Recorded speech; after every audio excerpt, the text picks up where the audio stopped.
As my niece and I settled in for a night of house sitting at my elder brother's place while he and his wife were away, a curious moment unfolded.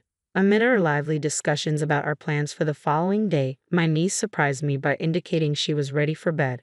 With swift determination, she slipped into the closet without hesitation, leaving me momentarily stunned. Hastily reaching out to stop her, I was met with a puzzled look. I'm Melissa, a 24-year-old housewife, and my brother, 5 years my senior, has always been a steadfast presence since we lost our parents early in life.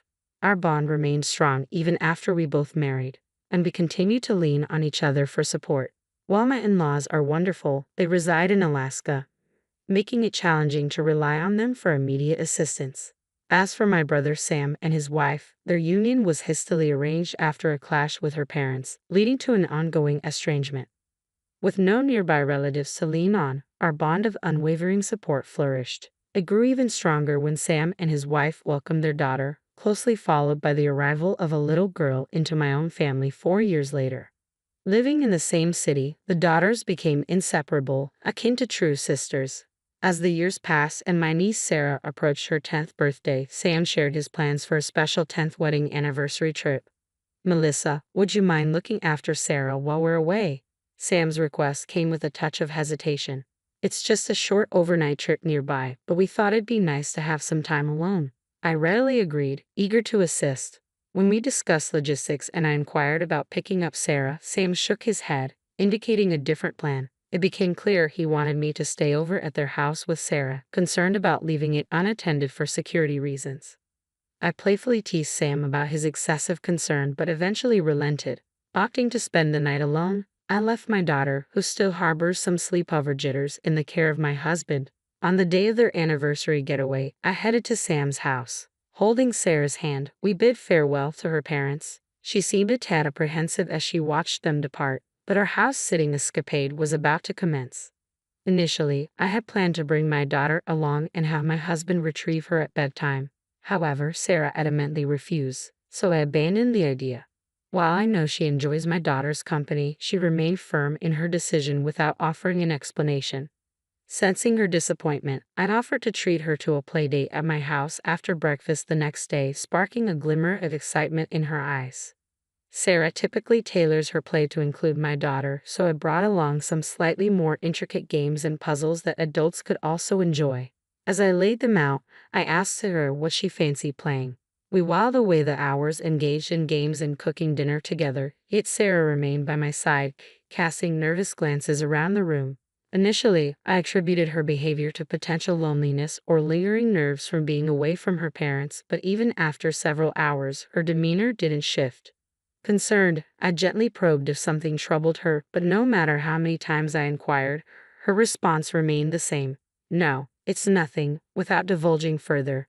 Sarah's guarded behavior hinted at an unseen apprehension. It wasn't until bedtime approached that I grasped the gravity of her unease.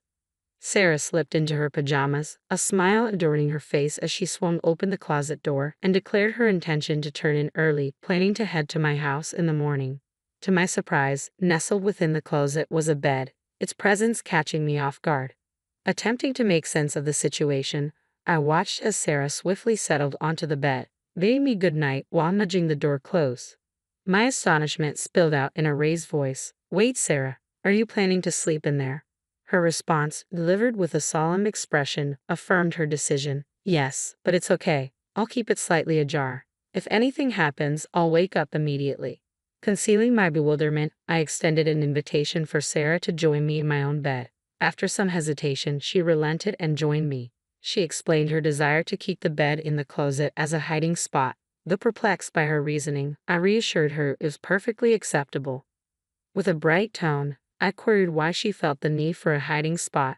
After extracting a promise from me not to chuckle, she leaned in and whispered, "The monster might come." At first, one might assume she was just an innocent child, but the tale she spun shattered any semblance of innocence.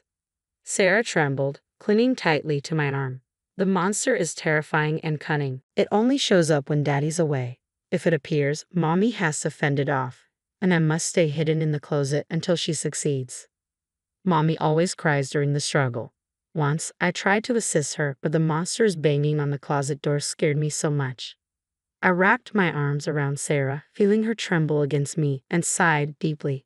Perhaps this monster was more than a bedtime tale. It felt too real.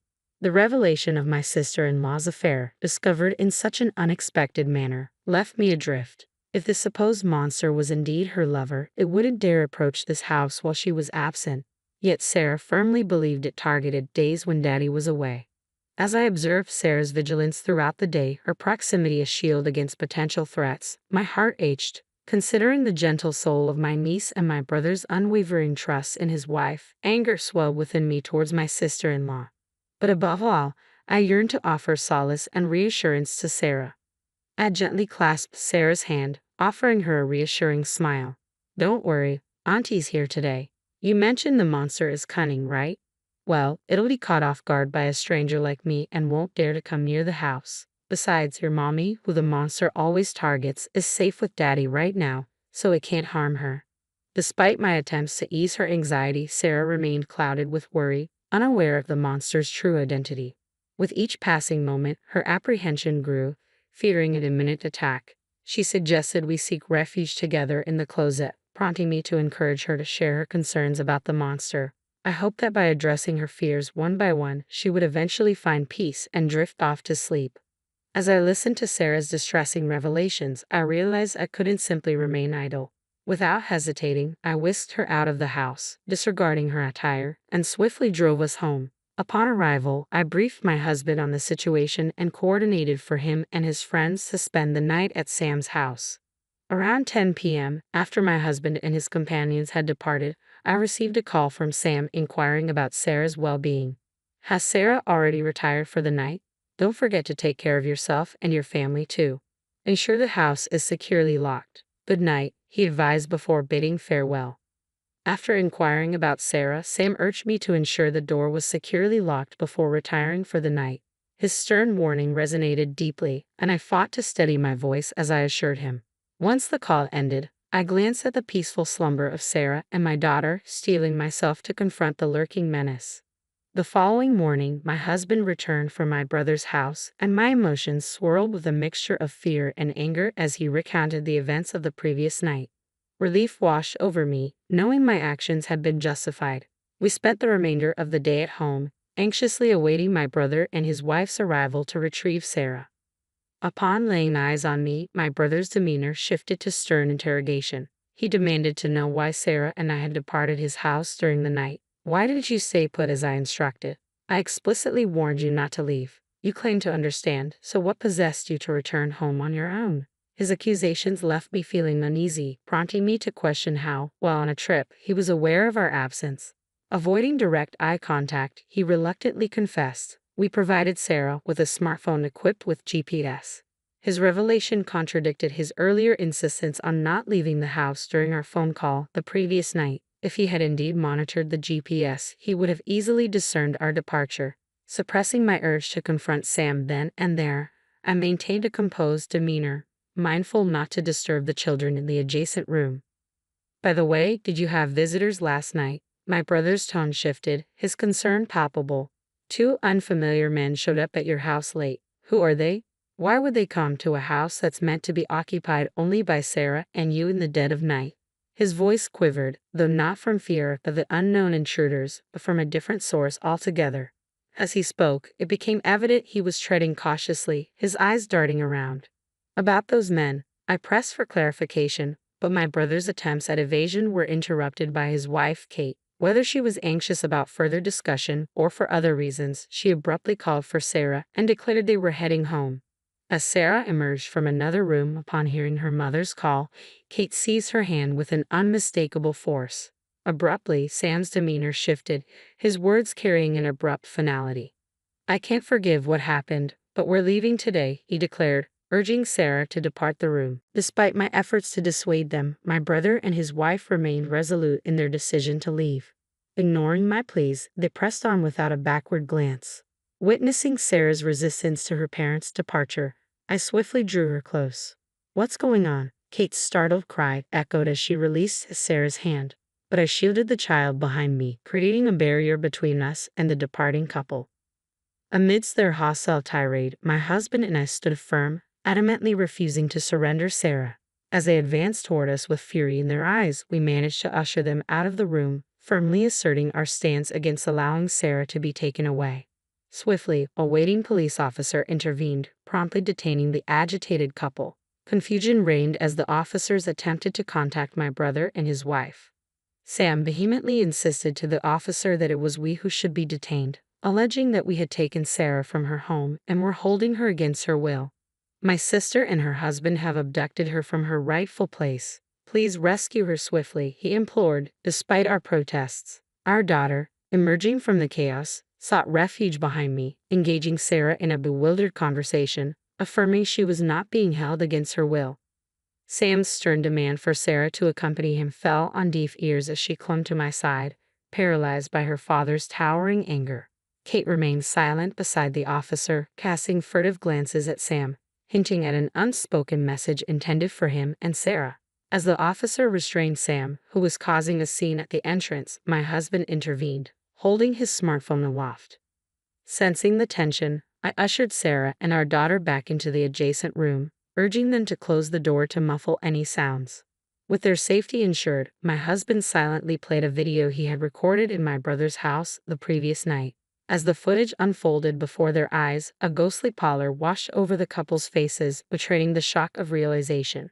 The video unfolded with eerie precision, capturing the quiet turning of the house key followed by the stealthy entrance of two unknown men, seemingly armed with a duplicate key. Their jovial demeanor upon entering, coupled with mentions of my brother's name, sent shivers down our spines. "You guys are ghosts too, huh?" they quipped, followed by a chilling joke about discounted rates, invoking my familial connection.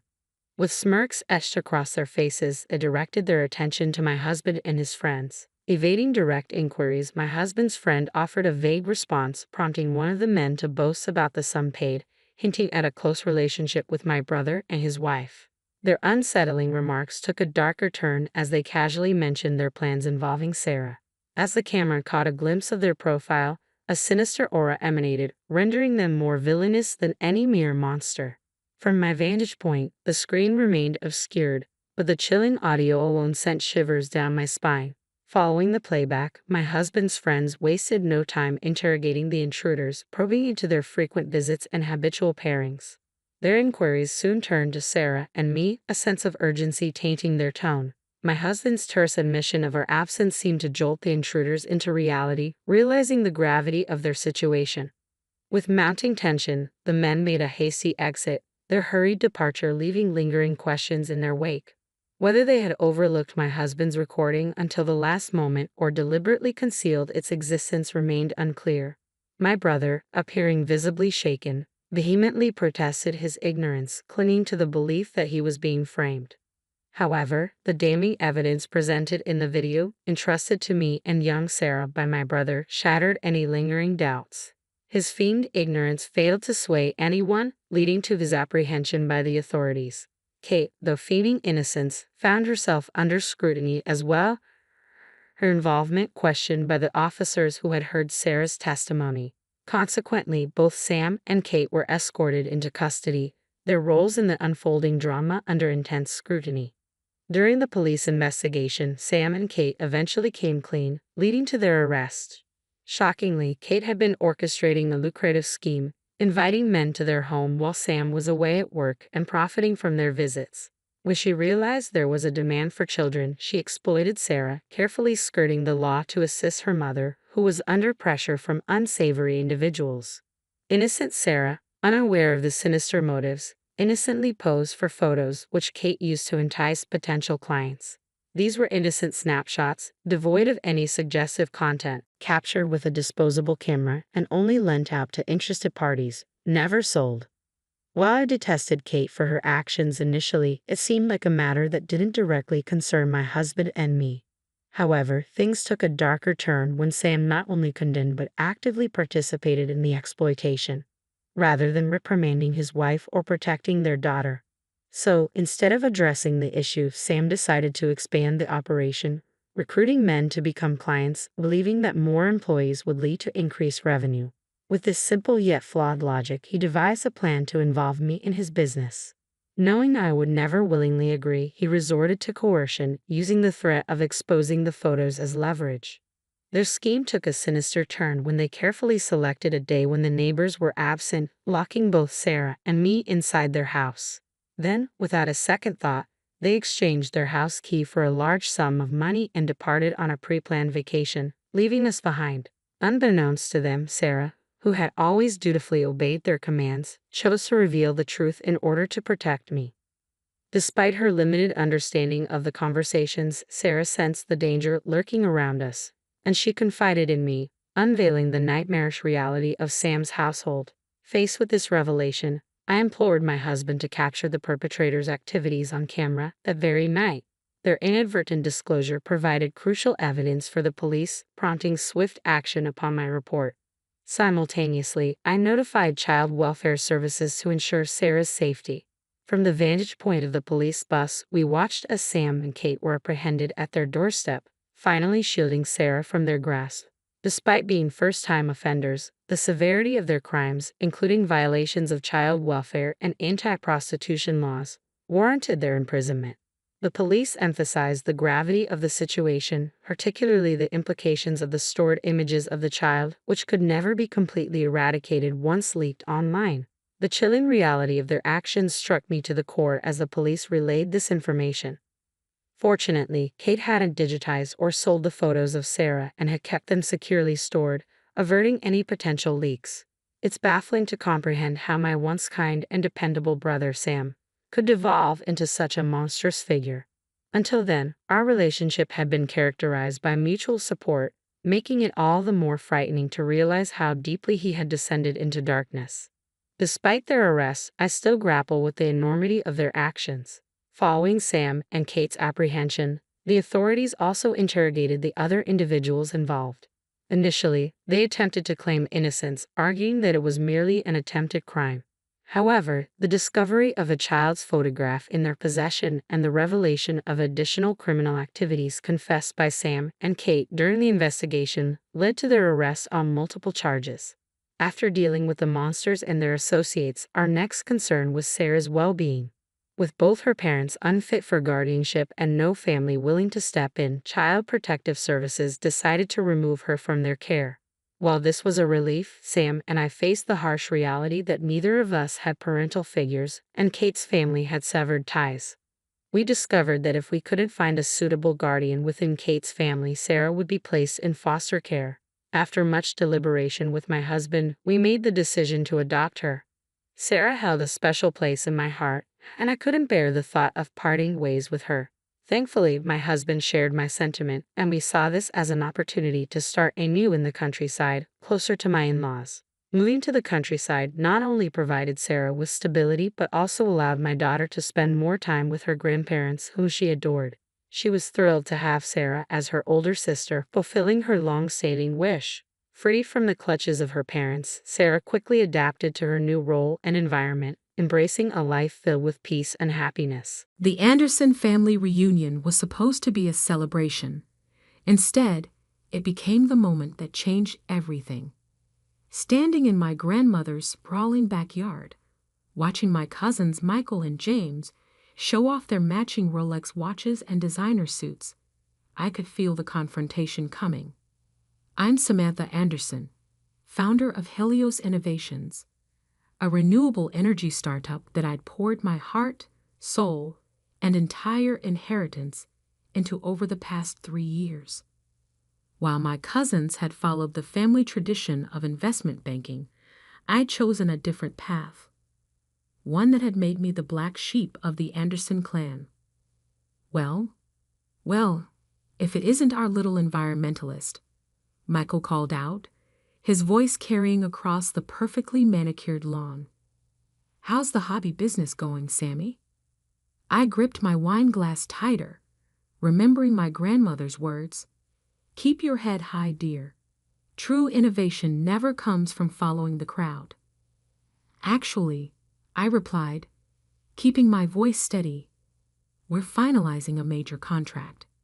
Our new solar storage technology. Storage technology?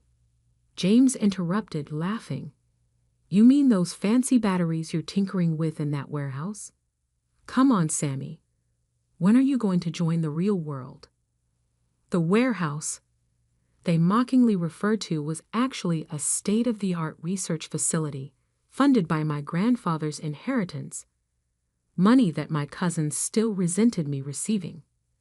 Grandpa William had been different from the rest of the Andersons. A brilliant engineer turned successful businessman, he'd recognized something in me that the others couldn't see. "The world is changing," I said, addressing not just my cousins, but the gathering crowd of relatives. "Renewable energy isn't just about saving the planet anymore. It's about national security, grid independence, tree hugger dreams." Michael snorted. Meanwhile, James and I just closed a $50 million deal with Atlantic Capital. "But please, tell us more about your solar panels." I noticed my Aunt Patricia, their mother, smirking from her seat on the patio. She'd never forgiven Grandpa for leaving me his research facility and seed money instead of dividing it between all the grandchildren fairly. "Those solar panels," a quiet voice interrupted, "just might surprise you." Uncle Robert, my father's younger brother and the only physicist in a family of bankers, stepped forward. He'd been following my work from afar, occasionally offering technical advice when I hit roadblocks. "Samantha's energy storage system is revolutionary," he continued. "I've seen the test results." "Oh, please." James rolled his eyes. "Not you too, Uncle Robert. Next you'll tell us she's going to power the Pentagon." The irony of his statement would become apparent soon enough. But at that moment, I just smiled and excused myself. In my purse, my phone was buzzing with an encrypted message I'd been waiting for. Walking to the quiet of Grandma's garden, I finally checked it. DOD final review complete. Contract approval tomorrow. Maintain radio silence until official announcement.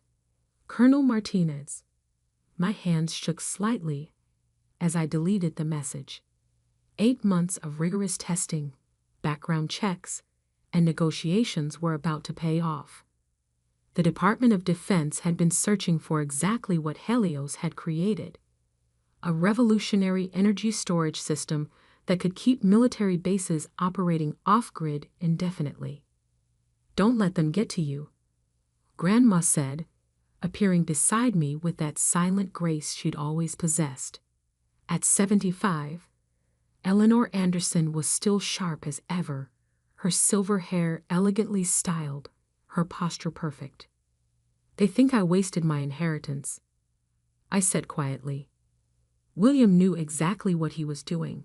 She squeezed my hand. "He saw in you what he wished his own children had possessed: vision, courage, the ability to see beyond the next quarter's profits." Back at the party, I could hear Michael loudly describing his latest yacht purchase. The old Samantha would have stayed hidden in the garden, avoiding confrontation.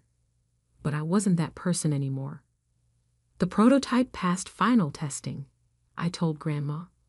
"All the simulated attacks, weather conditions, everything. We did it."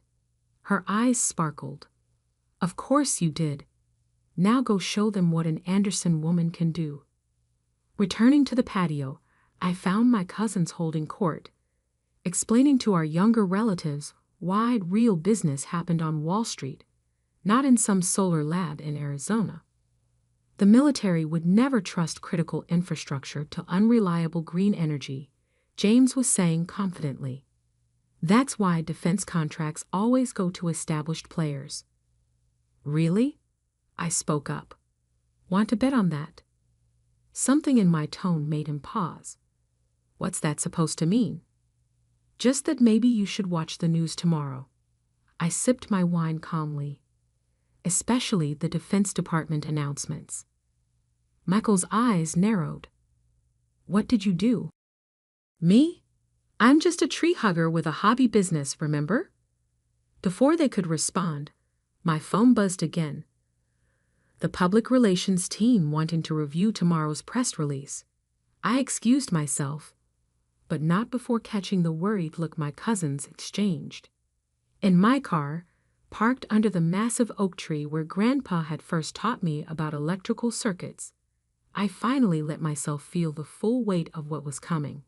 Tomorrow, Helios Innovations would be announced as the recipient of an $800 million Department of Defense contract to revolutionize military energy infrastructure. The technology we developed wasn't just another solar battery. It was a completely new way of storing and distributing renewable energy, making it possible to create truly independent microgrids that could withstand any attack, physical or cyber. I thought about the day Grandpa had shown me his old research notebooks, filled with ideas he'd never had time to develop. The future isn't in moving money around, he told me. It's in solving real problems. The next morning, I dressed carefully in my favorite power suit, navy blue, perfectly tailored, with Grandpa's old silver tie clip converted into a lapel pin. The contract signing was scheduled for 10 a.m. at the Pentagon, but first, I had a stop to make. Helios's main research facility, the warehouse my cousins loved to mock, sprawled across 20 acres of Arizona desert. Inside, 150 of the brightest engineers and scientists in the country were about to learn that their hard work had paid off. Team meeting in 5 minutes, I texted my assistant Lisa. Everyone in the main lab.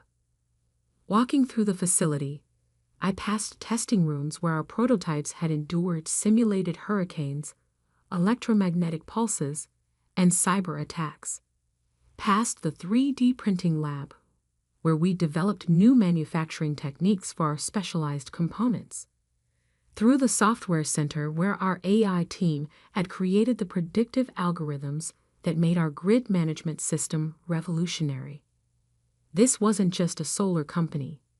This was the future of energy independence, wrapped in industrial-grade security, and powered by artificial intelligence. As I stepped onto the small platform we used for announcements, facing my team, I thought about all the nights we'd worked until dawn, the failed tests, the breakthroughs, the moments of doubt and triumph. "Good morning," I began, trying to keep my voice steady. 3 years ago, most of you took a huge risk joining a startup no one had heard of, led by someone the energy industry considered an outsider. Faces lifted, curious about my serious tone. Yesterday, at my family reunion, my cousins called this place a hobby business. I paused, enjoying the moment. Today, the Department of Defense is announcing that Helios Innovations has been awarded an $800 million contract to revolutionize military energy infrastructure across all branches of service. The room erupted in cheers, hugs, and tears. These people had believed in the vision when no one else did. They deserved this moment. My phone was already buzzing with notifications as the news began to break. I ignored them all except one. A text from Grandma. "William would be so proud. Show them what you've built." The day was just beginning. The contract signing, press conferences, and media interviews lay ahead. But in that moment, watching my team celebrate, I knew we'd already achieved something bigger than any contract. We'd proven that sometimes the best revenge isn't in proving others wrong. It's in proving yourself right. My phone buzzed again. Michael's number. Let them call. Let them scramble to understand what they dismissed.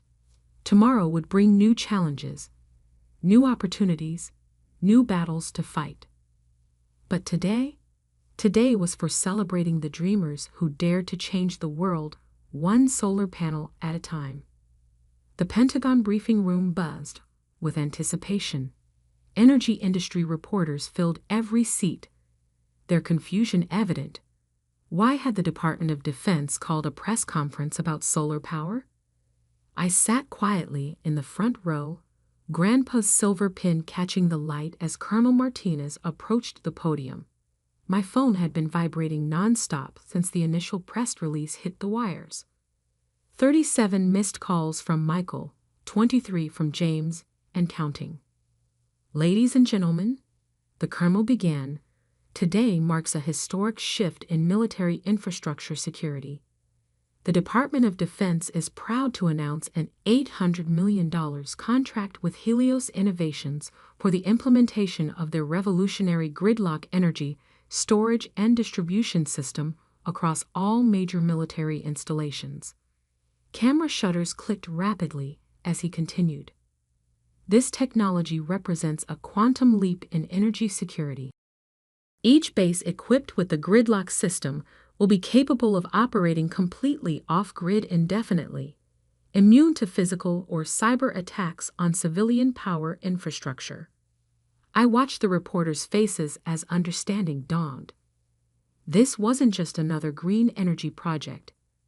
This was a fundamental reimagining of military power security.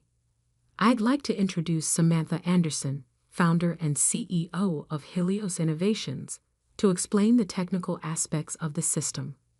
Standing at the podium, I thought of all the doubters, the dismissive venture capitalists, the condescending energy executives who'd called our ideas impossible, especially my cousins, who'd mocked every step of this journey. Gridlock isn't just a battery, I began. It's an intelligent energy ecosystem that combines advanced solar collection, revolutionary storage technology, and AI-driven distribution management. But its real innovation lies in its security features. For the next 20 minutes, I outlined how our system could withstand everything from EMP attacks to quantum computer hacking attempts. The questions came rapid fire, and I answered each one with the confidence that comes from years of preparation. As the briefing ended, my assistant Lisa slipped me a note. Anderson Stewart Capital requesting urgent meeting. Michael and James insisting they represent family interests in any investment discussions. Of course they were. The vultures always circle when they smell money. Outside the Pentagon, news vans lined the street. My phone buzzed again. Aunt Patricia this time. I let it go to voicemail, already knowing what she'd say. Something about family loyalty and working together, now that my little project had proven viable. Ms. Anderson, reporters called out as I walked to my car. How does it feel to revolutionize military energy infrastructure? Is it true Helios will IPO next year? Are you concerned about foreign interest in the technology? I smiled, remembering Grandpa's advice. Let your work speak louder than your words. Back at my hotel suite, I finally checked my messages. The family group chat had exploded. Michael? Sammy, call me ASAP. We need to discuss the family's involvement in Helios. James? Anderson Stewart Capital can handle the IPO. Don't talk to any other banks. Aunt Patricia? Family should stick together in business. Your grandfather would have wanted that. The last message made me laugh out loud. Grandpa had specifically structured my inheritance to keep it out of their hands, knowing they tried to seize control of any successful venture. A knock at the door interrupted my thoughts. Lisa entered with a stack of newspapers. The story had made every major business section. The venture capital offers are pouring in, she reported, and Anderson Stewart Capital has scheduled a board meeting to discuss, quote, strategic acquisition opportunities in the renewable energy sector. Let me guess, Michael and James are leading the initiative. Actually, they're already in the lobby. Should I have security remove them? I considered it for a moment. No, send them up. It's time to clear the air. Minutes later, my cousins burst into the suite, looking decidedly less polished than at the family reunion. Michael's tie was askew, and James's designer suit was wrinkled from travel. Sammy, Michael started, all fake warmth. Why didn't you tell us? We could have helped structure this deal, gotten you better terms. The terms are fine, I replied coolly. The DOD's lawyers made sure of that. But the IPO, James began. There won't be an IPO, I cut him off. Helios is staying private. They exchanged glances. Be reasonable, Michael said. You need experienced financial advisors. The family name. The family name? I stood up, anger finally breaking through. The same family name you used to mock my tree-hugger dreams. The same family that called my work a joke. We were wrong, James admitted quickly. We see that now. But think about the synergies. Our banking connections, your technology. Your banking connections almost crashed the economy in 08. I reminded them. Grandpa never forgot that. It's why he left the research facility to me instead of you. Michael's face darkened. That old man was senile. He didn't understand modern business. Get out. My voice was ice. What? Get out of my hotel. Get out of my business. And tell Aunt Patricia to stop calling. Helios isn't for sale. Not to you. Not to anyone. You'll regret this, Michael threatened. We can make things very difficult for you. I smiled, remembering the security briefings I'd sat through during the DOD vetting process. Actually, you can't, but feel free to try. After they left, Lisa brought me a cup of coffee and the latest project updates. The first military installation was scheduled for conversion next month. We had work to do. My phone buzzed. Uncle Robert this time. Saw the announcement. Your grandfather's energy storage theories. You actually made them work? Come see for yourself, I offered. We're starting installation at Fort Bradley next month. Those equations, they said it was impossible. They were wrong. The next few weeks were a blur of activity. While my cousins tried desperately to position themselves as players in the renewable energy sector, we focused on delivery. The Fort Bradley installation would be our proof of concept. A complete conversion of a major military base to our gridlock system. Every detail had to be perfect.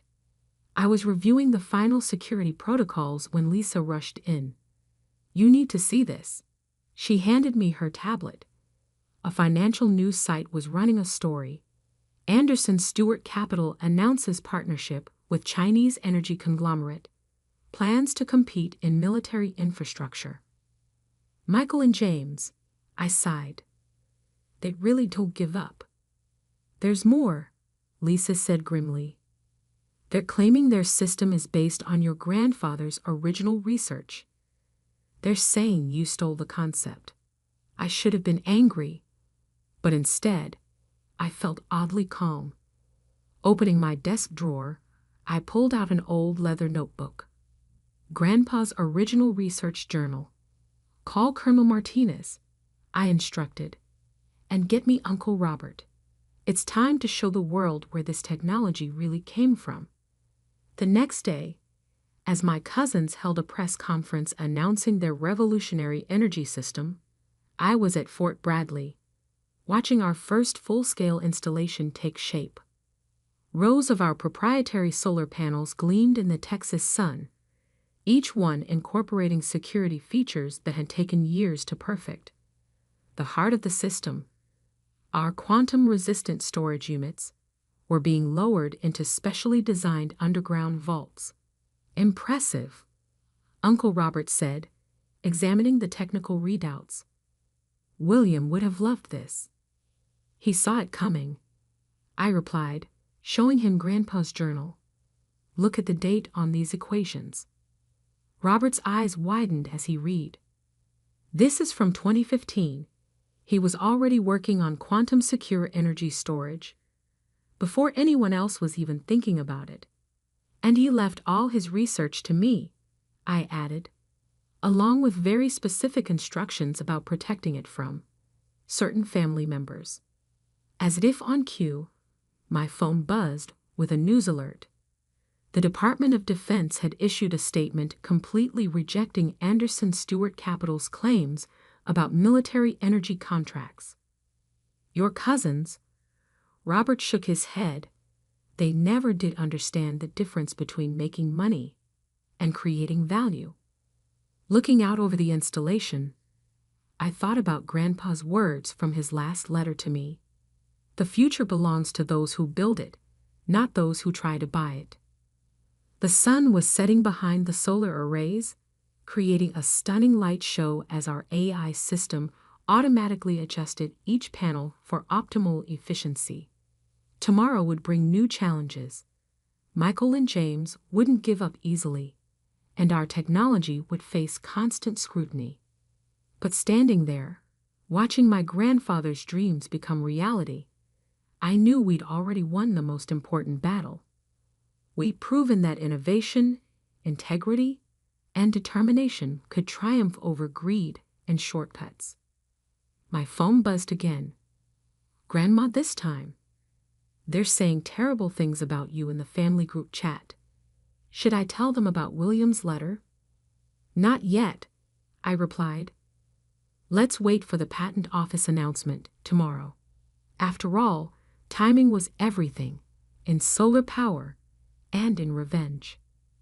The patent office's announcement hit the news feeds at exactly 9:00 a.m. Eastern Time. Revolutionary energy storage system patent granted to Helios Innovations. Claims of prior art rejected. I was already at Fort Bradley, watching the final components of our first military installation being connected, when the notifications started flooding in. The first was from my lawyer. Anderson Stewart Capital's patent challenge denied. All 247 claims approved. Congratulations. My cousins had spent millions trying to prove that our technology was simply an implementation of existing systems. They'd failed spectacularly.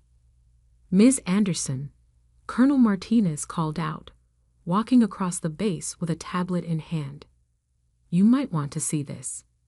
He showed me a live feed from CNBC, where Michael was attempting to explain to skeptical analysts why Anderson Stewart Capital's stock had dropped 30% on news of their failed energy venture. Our partnership with Guangzhou Energy remains strong, he insisted, tugging at his collar. This patent decision is just a minor setback. The feed cut to breaking news. Chinese partner abandons Anderson Stewart venture, cites misrepresented technology claims in filing. Karma, Lisa muttered beside me, is a beautiful thing. But I was already focused on something more important. Across the sprawling military base, our gridlock system was about to go live for the first time at full scale. 3 years of work, countless sleepless nights, and every penny of my inheritance had led to this moment. All stations, report status. I called over the secure comm system.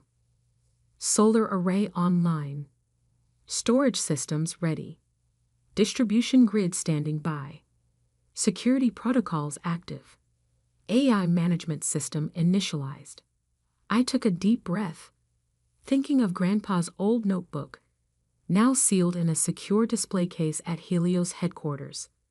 He'd seen this future decades ago, a world where renewable energy wasn't just clean, but more secure and reliable than anything that had come before. Execute startup sequence. Across the base, our system hummed to life. Thousands of solar panels tracked the sun with microscopic precision. Underground storage units began accepting power, their quantum-secured systems ensuring no external force could disrupt the flow of energy.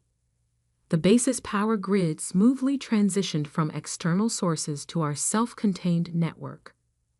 Mom, one of our engineers called out, you should see these efficiency numbers. We're exceeding projections by 23%. On the monitoring screens, green lights spread across the base map as each sector came online. The mess hall, the barracks, the command center, the hangars, one by one, switching to pure renewable power with zero interruption. Test the isolation protocols, Colonel Martinez ordered. With a few keystrokes, the base's connection to the external power grid was severed. In older systems, this would have caused at least a momentary disruption. Our system didn't even blink. Run the attack simulations, I instructed. For the next hour, we subjected the system to everything our security team could throw at it. Simulated EMPs, cyber attacks, physical breaches, even quantum computer decryption attempts. The gridlock system adapted, countered, and maintained stable power distribution throughout. My phone buzzed. James this time. After decades of coddling and privilege, my cousins were learning hard lessons about the real business world. I let it go to voicemail. Samantha, Uncle Robert's voice carried across the command center. He'd been quietly observing the startup sequence, checking his own calculations against the system's performance. These readings, the quantum storage efficiency, it's exactly what William predicted in his theoretical papers. I know, I smiled. We found the solution in his last notebook. That final equation everyone thought was a dead end. It just needed a different perspective.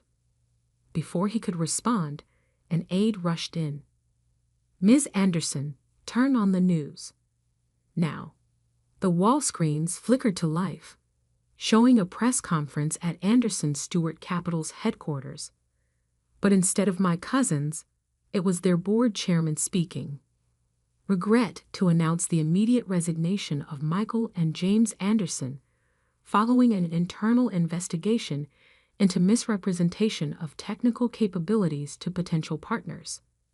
Furthermore, evidence has emerged of attempted intellectual property theft. Should we make a statement? Lisa asked quietly.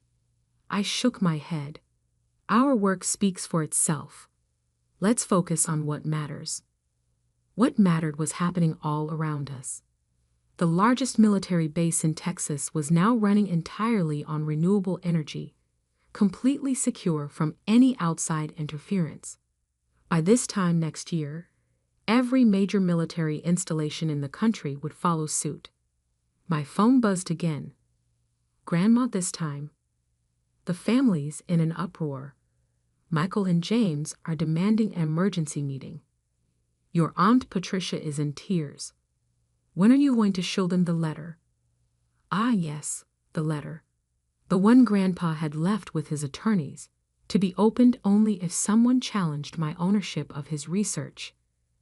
The one that detailed exactly why he'd chosen me to carry forward his legacy, and exactly what he thought of my cousin's business ethics.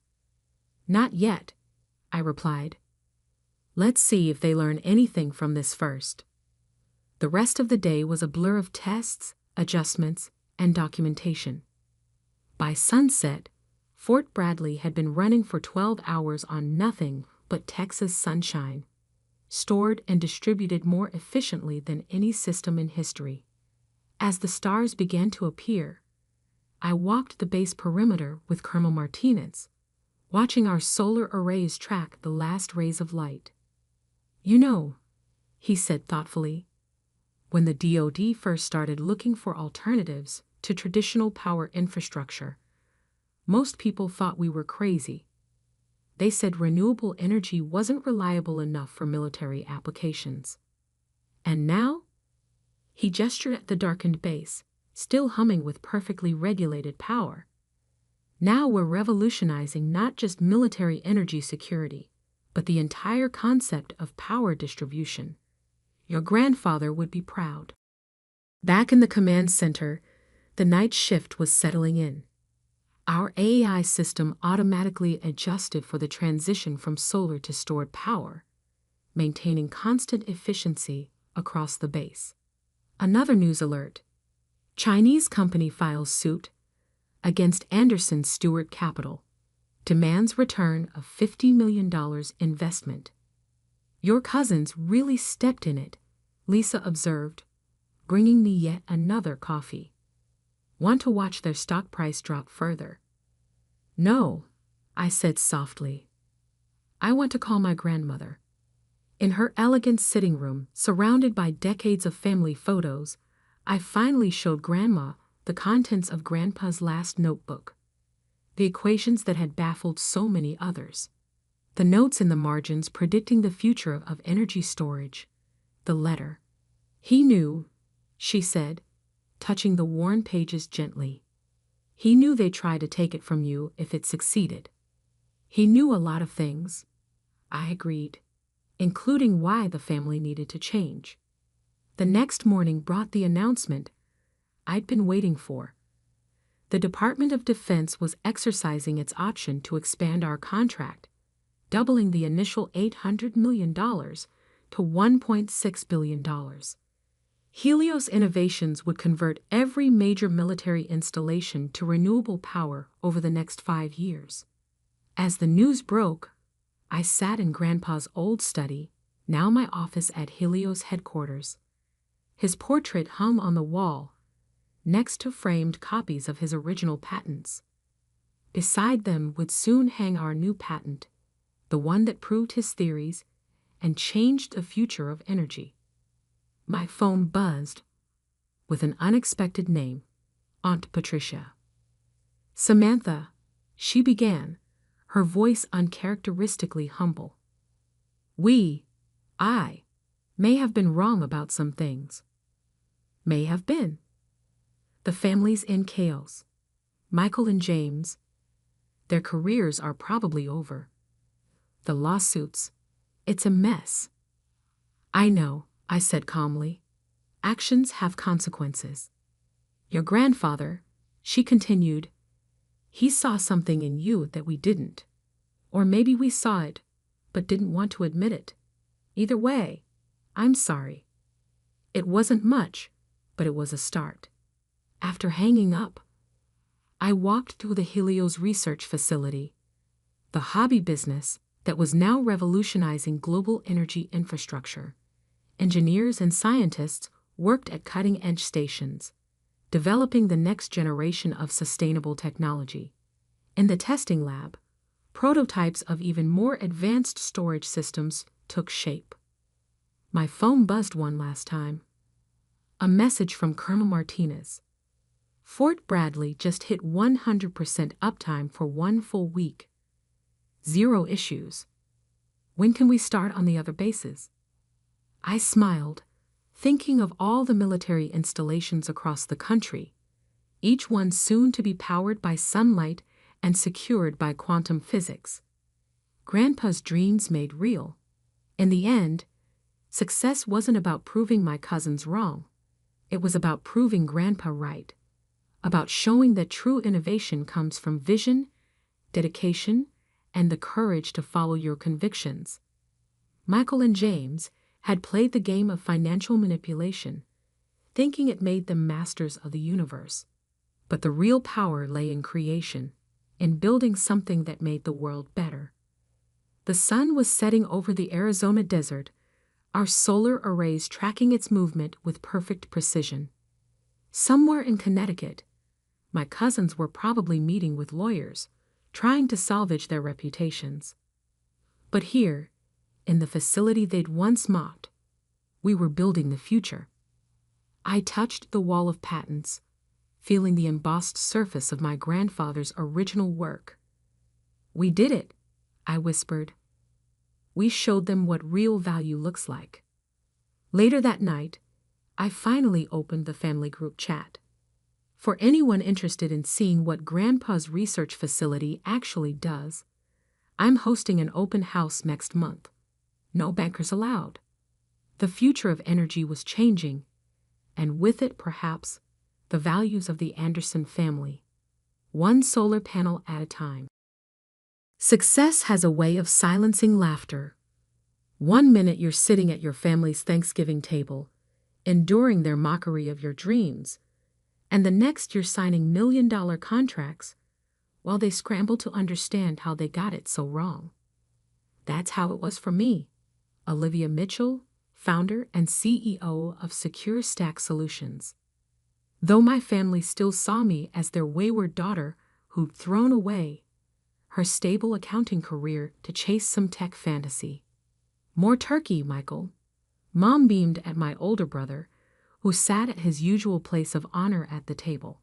Michael, the golden child, the Harvard MBA who'd landed a cushy executive position at Anderson Global, one of the largest consulting firms in the country. The vegetables for Olivia, Dad added, barely glancing my way.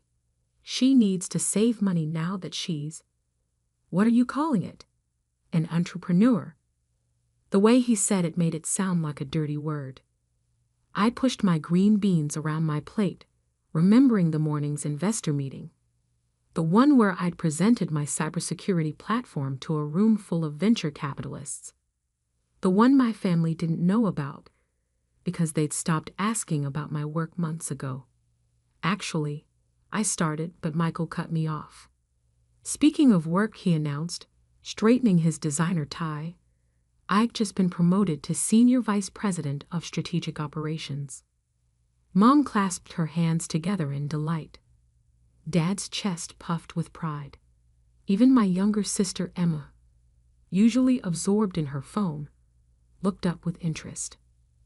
That's wonderful, honey, Mom gushed. Tell us everything. I sat back, my own news dying on my lips as Michael launched into a detailed account of his latest corporate triumph. The corner office with a view of the city. The team of 20 people under his command. The 6-figure bonus. Now that's a real career, Dad said pointedly. Not some pipe dream about computer programs. They're advanced cybersecurity protocols, I corrected automatically. And the market need is? Oh, honey. Mom interrupted, her voice dripping with false concern. Are you still pursuing that hobby? I thought you'd have gone back to accounting by now. Michael smirked. Playing businesswoman again? Liv? How cute. The condescension in his voice made my blood boil. If they only knew what I'd been building over the past 18 months. The late nights coding, the endless pitch meetings, the breakthrough when I'd finally cracked the encryption algorithm that made my security platform unique. It's not a hobby, I said firmly.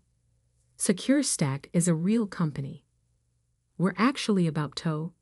Remember when she wanted to be an astronaut? Emma piped up, giggling. At least this phase is less dangerous. The table erupted in laughter. Even Aunt Patricia, who'd been quietly working on her 3rd glass of wine, joined in. I think it's important to support Olivia's creativity, Michael said magnanimously. Not everyone is cut out for the corporate world. Some people need to learn the hard way. I gripped my fork tighter, thinking of the term sheet sitting in my bag. The one with 7 zeros on it. The one that would change everything. But looking at their laughing faces, I realized something important. I didn't want to tell them. Not yet. Let them laugh. Let them dismiss me. Let them think whatever they wanted. Because in less than 24 hours, I was going to sign the biggest deal of my life. I forced a smile and reached for the green beans. You're right, Michael. Some people do need to learn the hard way. The next morning, I sat in my small but growing office in downtown's tech district. The space wasn't much, just 2 floors in a converted warehouse, but it was mine. The exposed brick walls were covered in whiteboards filled with code. The open workspace hummed with the energy of my small but brilliant team. Morning boss, called out Jake, my first hire and lead developer. He was already at his standing desk, 3 empty Red Bulls testament to another early start. Big day, I replied, trying to keep my voice steady. Maria, my COO, appeared at my elbow with a steaming cup of coffee and a stack of papers. The lawyers have reviewed everything. The terms are solid. I took a deep breath, remembering the mockery at yesterday's dinner. If my family could see me now, about to close a Series A funding round that would value SecureStack at $50 million. But they couldn't see me. Not yet. Because the best revenge isn't telling people how wrong they were, it's showing them. My phone buzzed. A text from Michael. Hope you're not too discouraged after last night. I know a few entry-level positions at Anderson if you're ready to get serious. I was about to respond when another message came through. This one from Atlas Ventures. In lobby, ready when you are. I slipped my phone into my pocket without replying to Michael. Let him think I was discouraged. Let him think I was failing. The truth would hit him hard enough soon. Maria, I called out, straightening my jacket. Let's go make some history. As I walked into the conference room where 3 of the biggest venture capitalists in tech were waiting, I couldn't help but smile. My family thought I was playing businesswoman. Well, game on. The Atlas Ventures meeting changed everything. 50 million? Jake whispered as we left the conference room, the signed term sheet safely in my bag. We're worth $50 million. No, I corrected him, unable to keep the smile off my face. We're worth $50 million on paper. Now we have to prove we're worth even more. The next few months were a blur of activity. The funding announcement made waves in the tech industry. SecureStack Solutions raises $15 million, Series A to revolutionize cybersecurity. Read the TechCrunch headline. My inbox flooded with congratulations from former colleagues, college friends, and suddenly interested recruiters. But not a word from my family. I hadn't told them about the funding, hadn't mentioned the press coverage, hadn't breathed a word about how SecureStack was now being called the next big thing in enterprise security. Instead, I focused on growth. We moved from our converted warehouse to a full floor in a downtown high-rise. My team expanded from 12 people to 50, then 100. Maria hired a PR team, a sales force, and enough developers to build out our platform's next phase. We need a chief technology officer, she announced one morning, dropping a stack of resumes on my desk. Someone with serious enterprise experience. I flipped through the candidates. Former Google engineers, Amazon architects, a whole parade of impressive names. But one caught my eye. David Anderson, current head of security at Anderson Global Consulting. My brother's company. Interesting timing, Maria said, watching my expression. Did you see the news about Anderson Global's data breach? I hadn't. A quick search pulled up the headlines from the previous day. Major consulting firm suffers security breach. Client data compromised. Their whole system was exposed, Maria continued. They're scrambling to contain the damage. Rumor has it heads are rolling. I thought of Michael, Mr. Senior Vice President of Strategic Operations, probably in crisis mode right now. For a moment, I felt a twinge of sympathy. Then I remembered Thanksgiving. Set up an interview with David, I decided. And Maria? Put Anderson Global on our prospect list. Something tells me they might be in the market for better security soon. 2 weeks later, David Anderson sat in my office, looking both impressed and slightly uncomfortable. I have to admit, he said, adjusting his tie, I was surprised to get the call. SecureStack's reputation in the industry is remarkable, especially given how young the company is. We move fast, I replied. Unlike some larger, more traditional firms. He winced. About Anderson Global. You've heard about the breach? I have. Sounds serious. It's worse than they're admitting publicly. The existing security infrastructure is outdated. Management refused to invest in upgrades, and now, he trailed off. Let's just say, I'm not the only one looking for new opportunities. I leaned forward. What if I offered you not just an opportunity, but a chance at redemption? Help us build something better. Something that could have prevented what happened at Anderson Global. David's eyes lit up. You know, he said slowly, your solution is exactly what they need right now. Have you considered? We have. I cut him off. But large consulting firms aren't really our target market at the moment. We're focused on more forward-thinking clients. The message was clear. If Anderson Global wanted Secure Stack's help, they'd have to come begging. David joined us the following week. Under his leadership, our technology team doubled in size. We landed contracts with 3 Fortune 500 companies. Our valuation climbed to $200 million. Still, I said nothing to my family. Mom called occasionally, always with the same concerned tone. Olivia, honey, are you still doing that computer thing? You know, Michael's company is always hiring. I'm fine, Mom. I'd say, sitting in my corner office overlooking the city.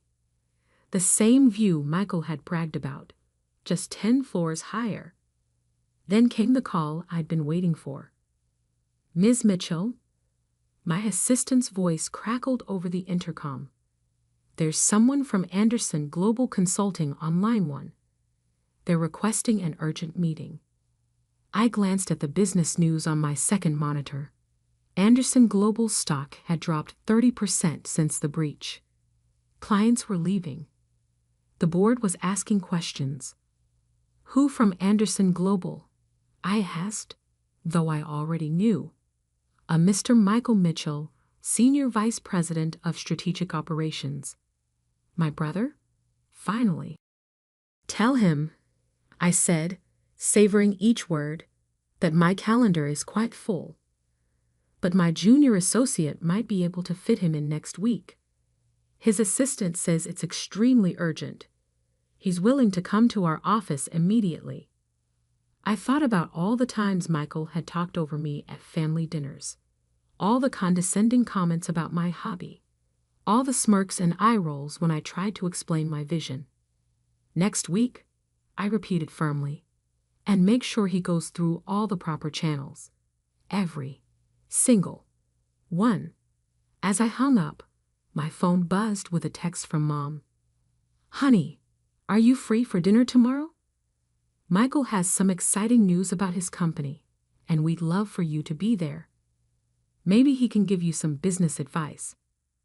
I looked around my office, at the awards lining the walls, the industry recognition, the framed magazine covers featuring Secure Stack's meteoric rise. Sorry, I texted back. I have a board meeting tomorrow. Maybe another time. Let them keep thinking I was playing businesswoman. The game was about to get a lot more interesting. The following Wednesday, I watched through my office window as my brother stepped out of his town car in front of our building. Even from 30 floors up, I could see his uncertainty as he stared at the Secure Stack logo dominating the entrance. He's here, my assistant announced through the intercom. Send him to the junior associate conference room, I replied. I'll be there shortly. I took my time, reviewing the latest product metrics on my tablet, while Michael cooled his heels in our smallest meeting space. After 20 minutes, just long enough to make a point, I headed down. Through the glass walls, I could see him pacing, his designer suit slightly rumpled, his usual polished demeanor showing cracks. He was muttering into his phone. No, Dad, I'm telling you, this place is massive. Why didn't we know about Yes, I understand the board is angry, but if we can just hold on, she's here. I pushed open the door, and Michael's phone nearly slipped from his hand. Olivia? He looked like he'd seen a ghost. What are you? This is Secure Stack. Welcome to my hobby, I said coolly, settling into a chair. I hear Anderson Global is having some security issues. He stared at me, then at the awards lining the walls, then back at me. This is your company? You're the CEO everyone's been talking about. Surprised? But he sputtered. At Thanksgiving, you were just playing businesswoman. I finished for him. Please, sit down. I'm sure you didn't come here to discuss holiday memories. Michael sank into a chair, his world visibly rearranging itself. The breach, he said finally. It's worse than we thought. We're losing clients daily. The board is threatening to clean house. We need the best security solution on the market, I supplied. Which, as it happens, we provide, for the right price. Name it, he said immediately. Whatever you want. The board has authorized. I held up a hand. First, I want to know something. Why did Anderson Global ignore all the warning signs? David told me your security infrastructure was outdated years ago. Michael's face flushed. You hired David? Look, it was a budget issue. I argued for upgrades, but... No, I cut him off. You didn't. I've seen the board minutes. You voted against the security budget increase 3 times in the past year. Called it, what was the phrase?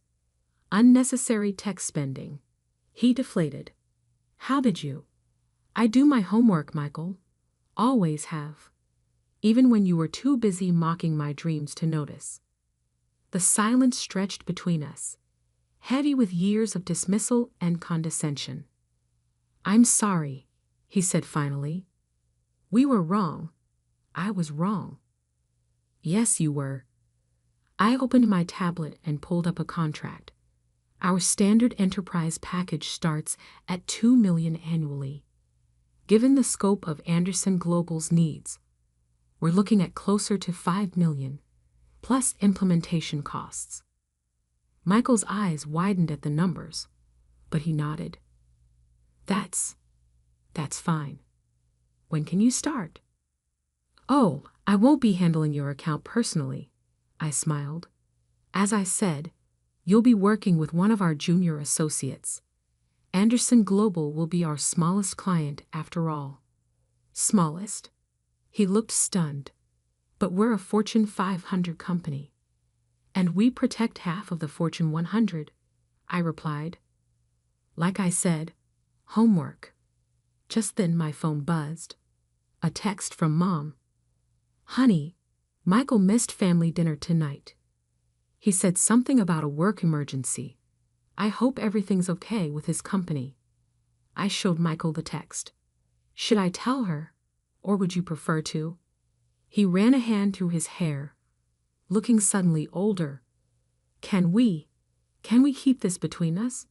Just until you're ready to admit you need your little sister's help? I finished. Fine, but I want something in return. Anything. Next time I'm at family dinner talking about my company, you sit there and listen. No interruptions, no condescension, no playing businesswoman comments. Deal? He nodded slowly. Deal. After Michael left, clutching the contract and looking shell-shocked, I called Mom. About Thanksgiving dinner next week, I said. I'll be there. And I have some news to share. Oh, honey, that's wonderful, she gushed. You know, if it's about a job, Michael might be able to. Actually, I cut her off. It's about my company. We just landed a major new client. You might have heard of them, Anderson Global Consulting. The silence on the other end was deafening. 3 days later, David forwarded me an internal Anderson Global email announcing a major new security partnership. At the bottom was a note. All inquiries should be directed to our account manager at Secure Stack Solutions. I had it framed and hung it in my office, right next to the magazine covers. The following Thursday, I sat at my parents' Thanksgiving table again. This time, when Mom asked Michael about work, he just said quietly, "Why don't we let Olivia tell us about her company first?" Dad nearly choked on his turkey. I smiled, took a sip of wine, and began to tell them about my little hobby. The one that now protected billions in assets, employed hundreds of people, and had just saved their precious Michael's career.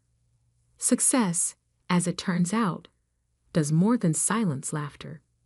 Sometimes it changes the whole conversation. That evening, as I was leaving, Michael caught me by my car. "The board approved the contract," he said. "Full amount." "I know," I replied. "The paperwork came through this morning." He shuffled his feet. "Listen, Liv. There's a position opening up. Head of Innovation. It could be good for both companies if—" "Michael," I cut him off. "I'm not interested in working for Anderson Global. I'm quite happy running my own billion-dollar company." His eyes widened.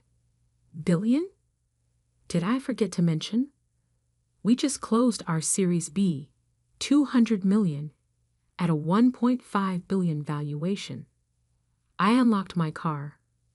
"But don't worry, I'm sure Mom and Dad will still be more impressed by your corner office." As I drove away, I caught his reflection in my rearview mirror, standing there in the driveway looking lost.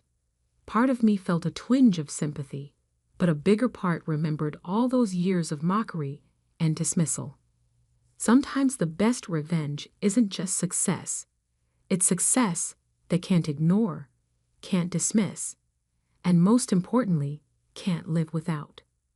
The next morning, I walked into my office to find a gift basket from Anderson Global's board of directors, thanking SecureStack for our crucial partnership in these challenging times. I had Maria send it to the break room for the team to enjoy. After all, success tastes sweetest when shared. Well, almost sweetest. The look on Michael's face when he has to attend quarterly security reviews with our junior associate? That might taste just a little bit better. Success has a way of silencing laughter. One minute you're sitting at your family's Thanksgiving table, enduring their mockery of your dreams, and the next you're signing million-dollar contracts while they scramble to understand how they got it so wrong. That's how it was for me, Olivia Mitchell, founder and CEO of Secure Stack Solutions. Though my family still saw me as their wayward daughter who'd thrown away her stable accounting career to chase some tech fantasy. "More turkey, Michael." Mom beamed at my older brother, who sat at his usual place of honor at the table. Michael, the golden child, the Harvard MBA who'd landed a cushy executive position at Anderson Global, one of the largest consulting firms in the country. "The vegetables for Olivia," Dad added, barely glancing my way. "She needs to save money now that she's—" "What are you calling it? An entrepreneur?" The way he said it made it sound like a dirty word.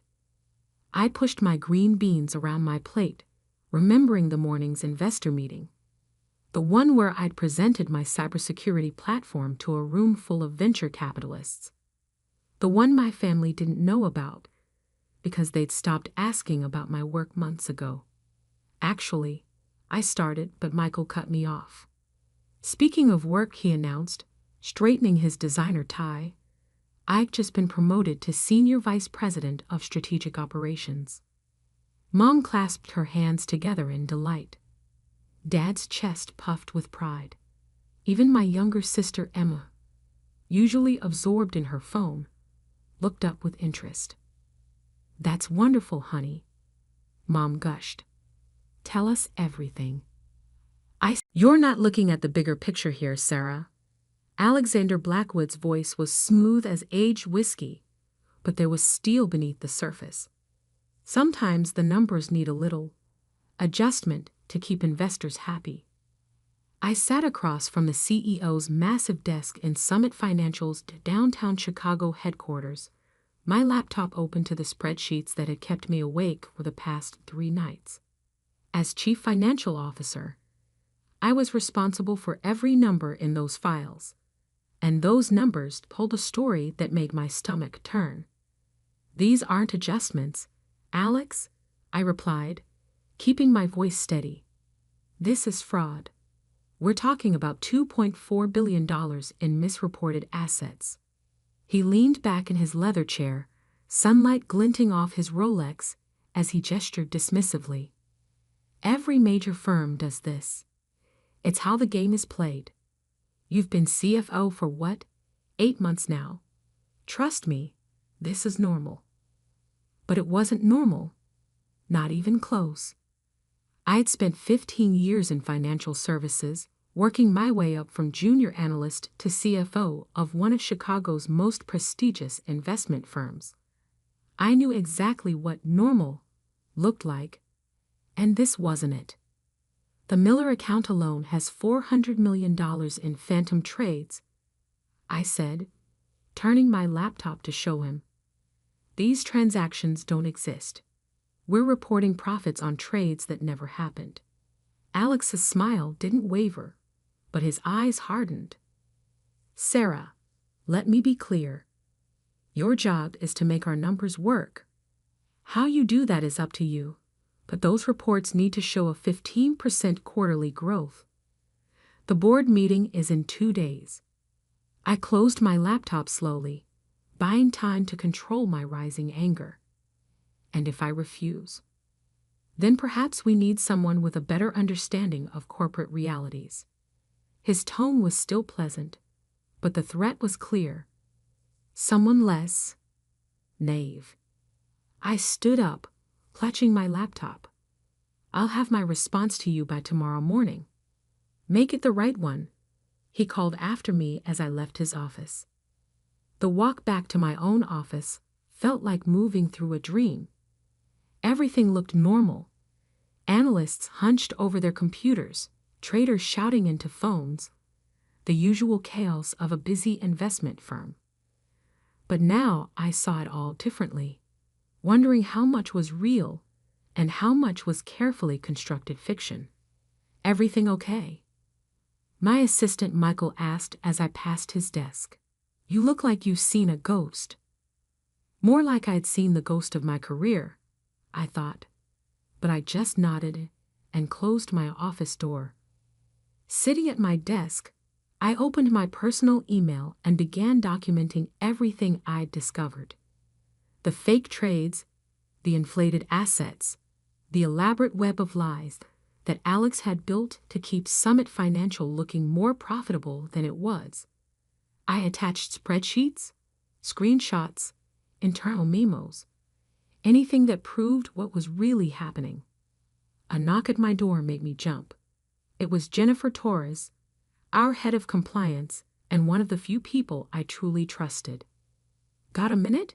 She asked, closing the door behind her. I nodded, minimizing my email. What's up? You know what's up, she said quietly, sitting down. I saw the real numbers, Sarah. We're not just talking about creative accounting here. This is serious. Alex wants me to fix it, I said. Make it all look legitimate for the board meeting. Jennifer's face darkened. He's been doing this for years. The last CFO, Marcus Williams, he didn't retire to Florida like they told everyone. He left because he couldn't handle the guilt anymore. That was news to me. Marcus had been my mentor, the one who'd recommended me for the CFO position. He disappeared so suddenly 6 months ago, leaving only a brief email saying he needed a change. Have you kept any records? Jennifer asked. Documentation of what they're asking you to do. I patted my laptop. Everything. But what good does it do? If I don't play along, I'm fired. If I do, I trailed off, thinking of the potential consequences. If you do, you're complicit, she finished.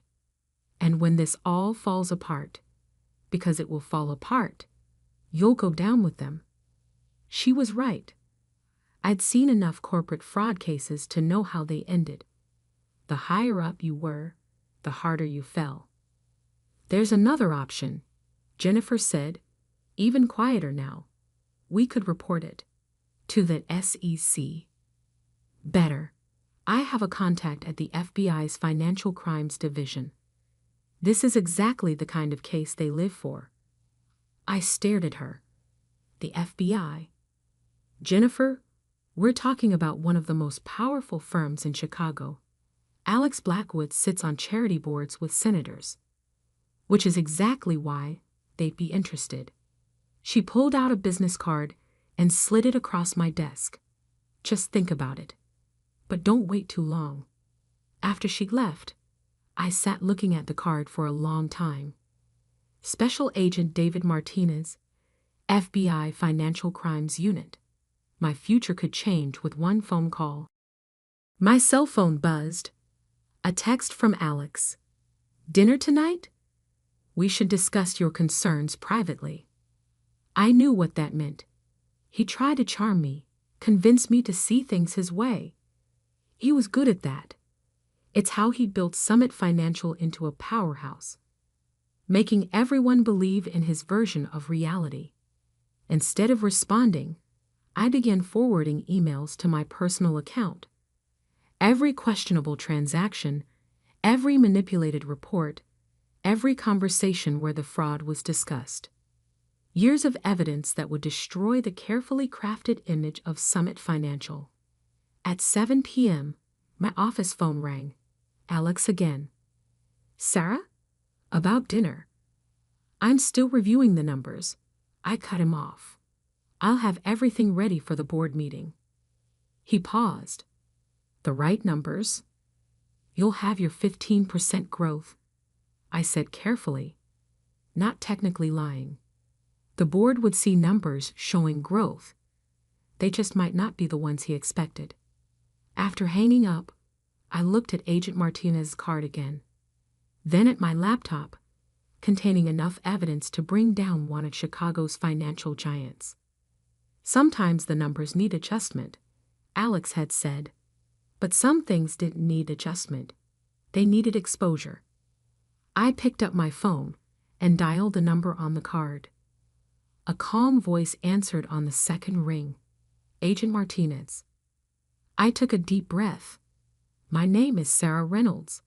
I'm the CFO of Summit Financial, and I need to report a massive fraud. There was a pause, then, Ms. Reynolds, can you hold for a moment while I switch to a secure line? As I waited, I glanced out my office window at the Chicago skyline.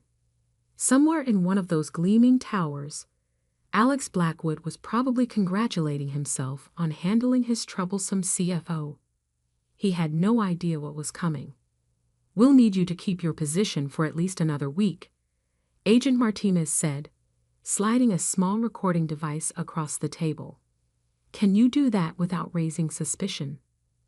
We sat in a private room at the FBI's Chicago field office, where I'd spent the last 3 hours detailing Summit Financial's fraud scheme.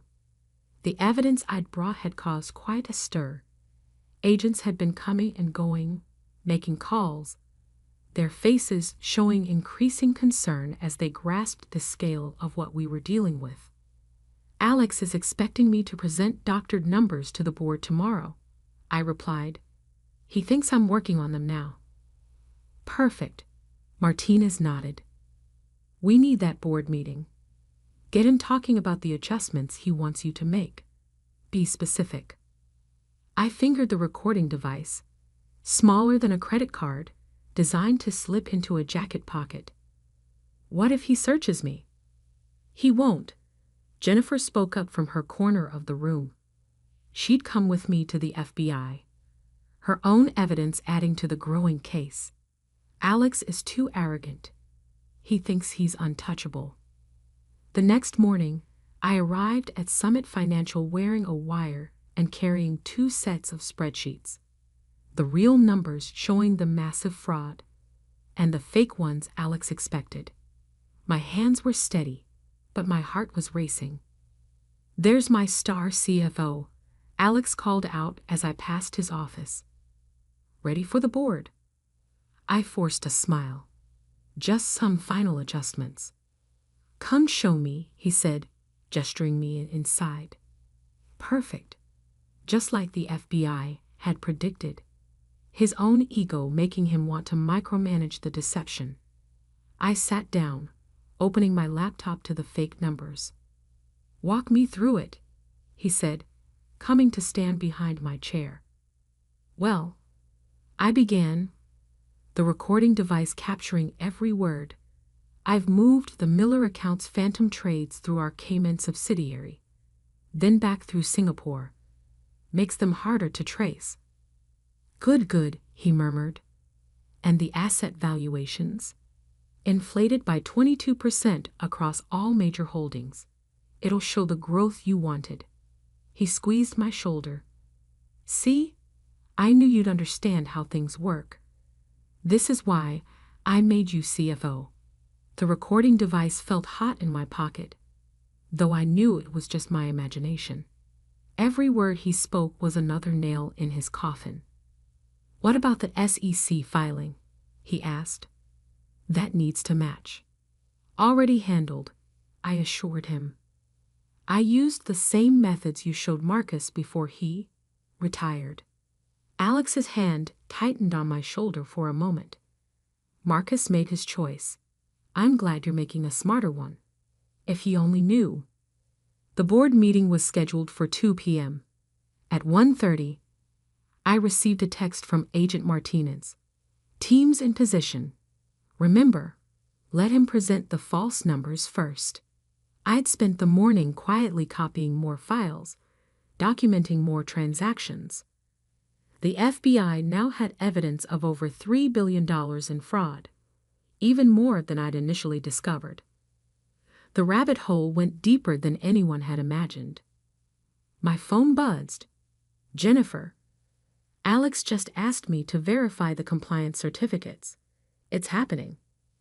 At 1:55, I gathered my materials and headed to the boardroom. Members of Summit's board were already gathering. Wealthy, powerful people who had no idea they were about to witness the beginning of the end. Alex stood at the head of the table, confident as ever in his $10,000 suit. "Sarah, why don't you start us off with the quarterly numbers?" I stood, hands steady as I connected my laptop to the projector. The fake spreadsheets appeared on screen, showing exactly what Alex wanted everyone to see. Strong growth, healthy profits, a thriving company. "As you can see," I began, "our third quarter shows significant growth across all divisions."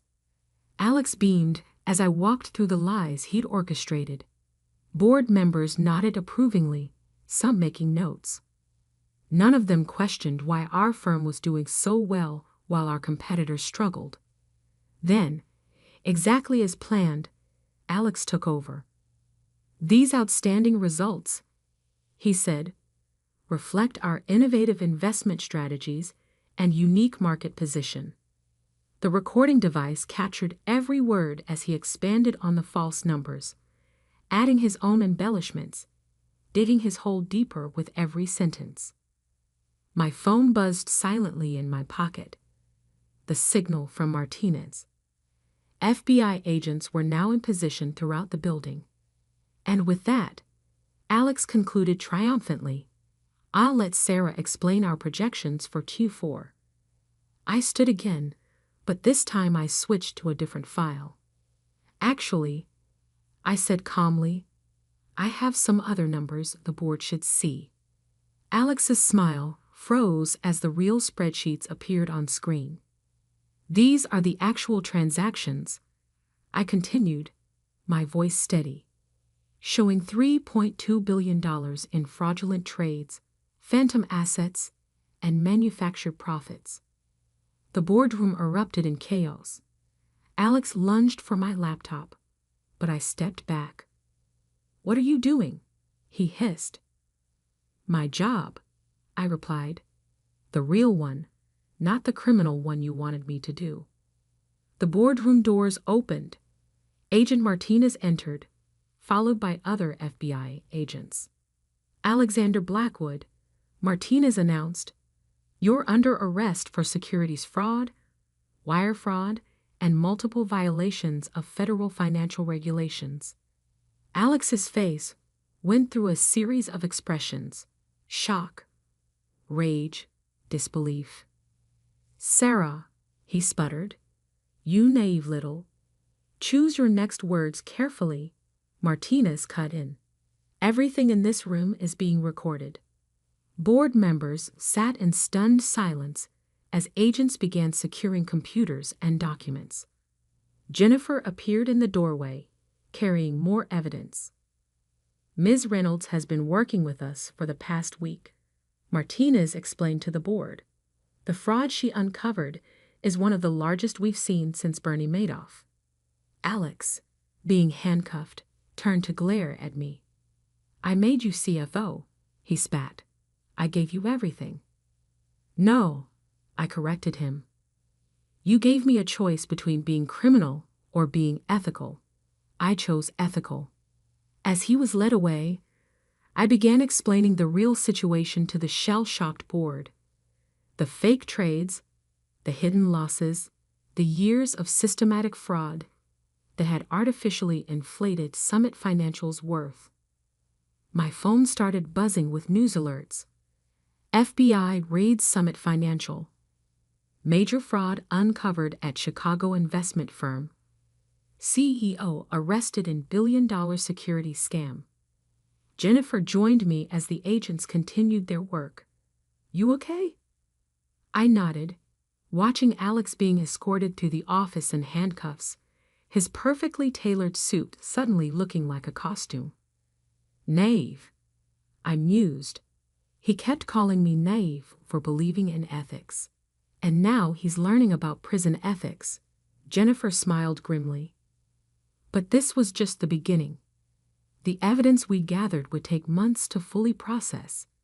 Hundreds of clients would need to be notified, accounts would need to be audited, and the full extent of Alex's crimes would need to be documented. Agent Martinez approached with a thick stack of papers. "Ready to make your official statement?" I looked around at the office where I'd worked for so long, now swarming with federal agents. Ready to tell the whole truth. Alex had called me naive for believing in justice. He was about to learn just how wrong he'd been.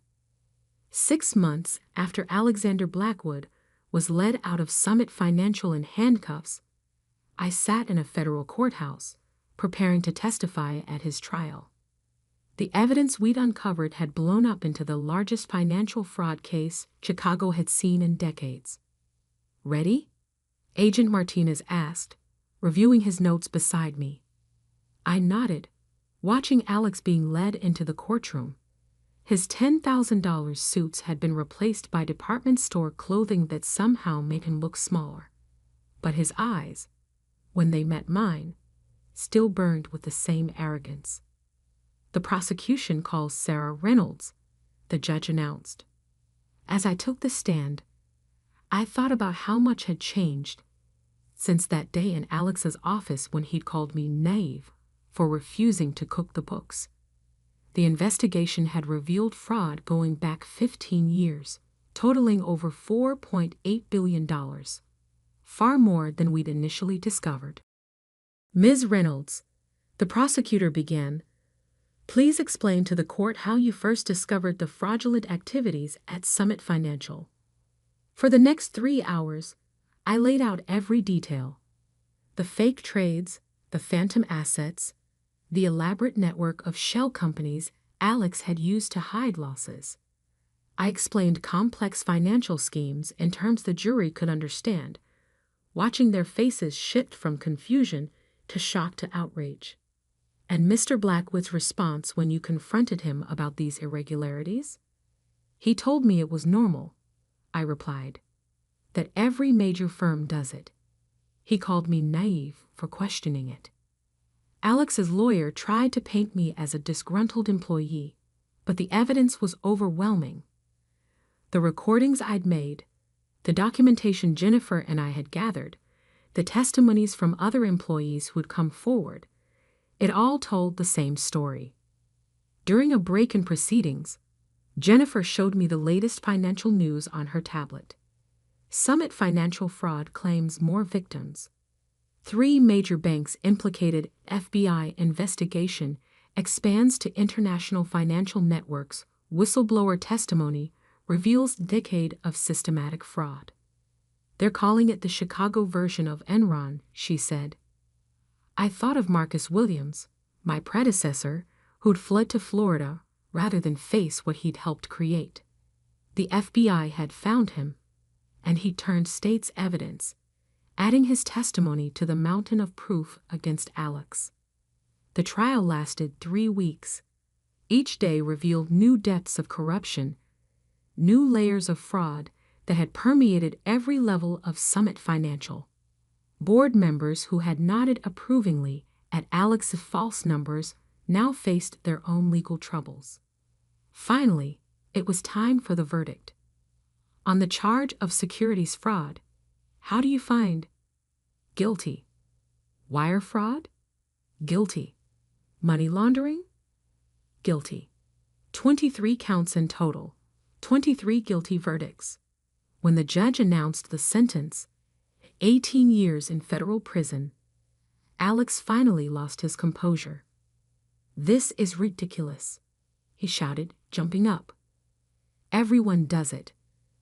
I just got caught because some naive little—" "Mr. Blackwood," the judge cut in sharply, "I suggest you stop talking. Your definition of normal business practices is precisely why you'll be spending the next 18 years in prison." Outside the courthouse, reporters swarmed us. "Ms. Reynolds, how does it feel to be vindicated? What made you decide to come forward? Are you worried about retaliation from others in the industry?" I faced the cameras calmly. I did what any ethical professional should do. The real question is why more people don't speak up when they see fraud. The aftermath transformed the financial industry in Chicago. The SEC launched investigations into several other firms, and new regulations were proposed to prevent similar frauds.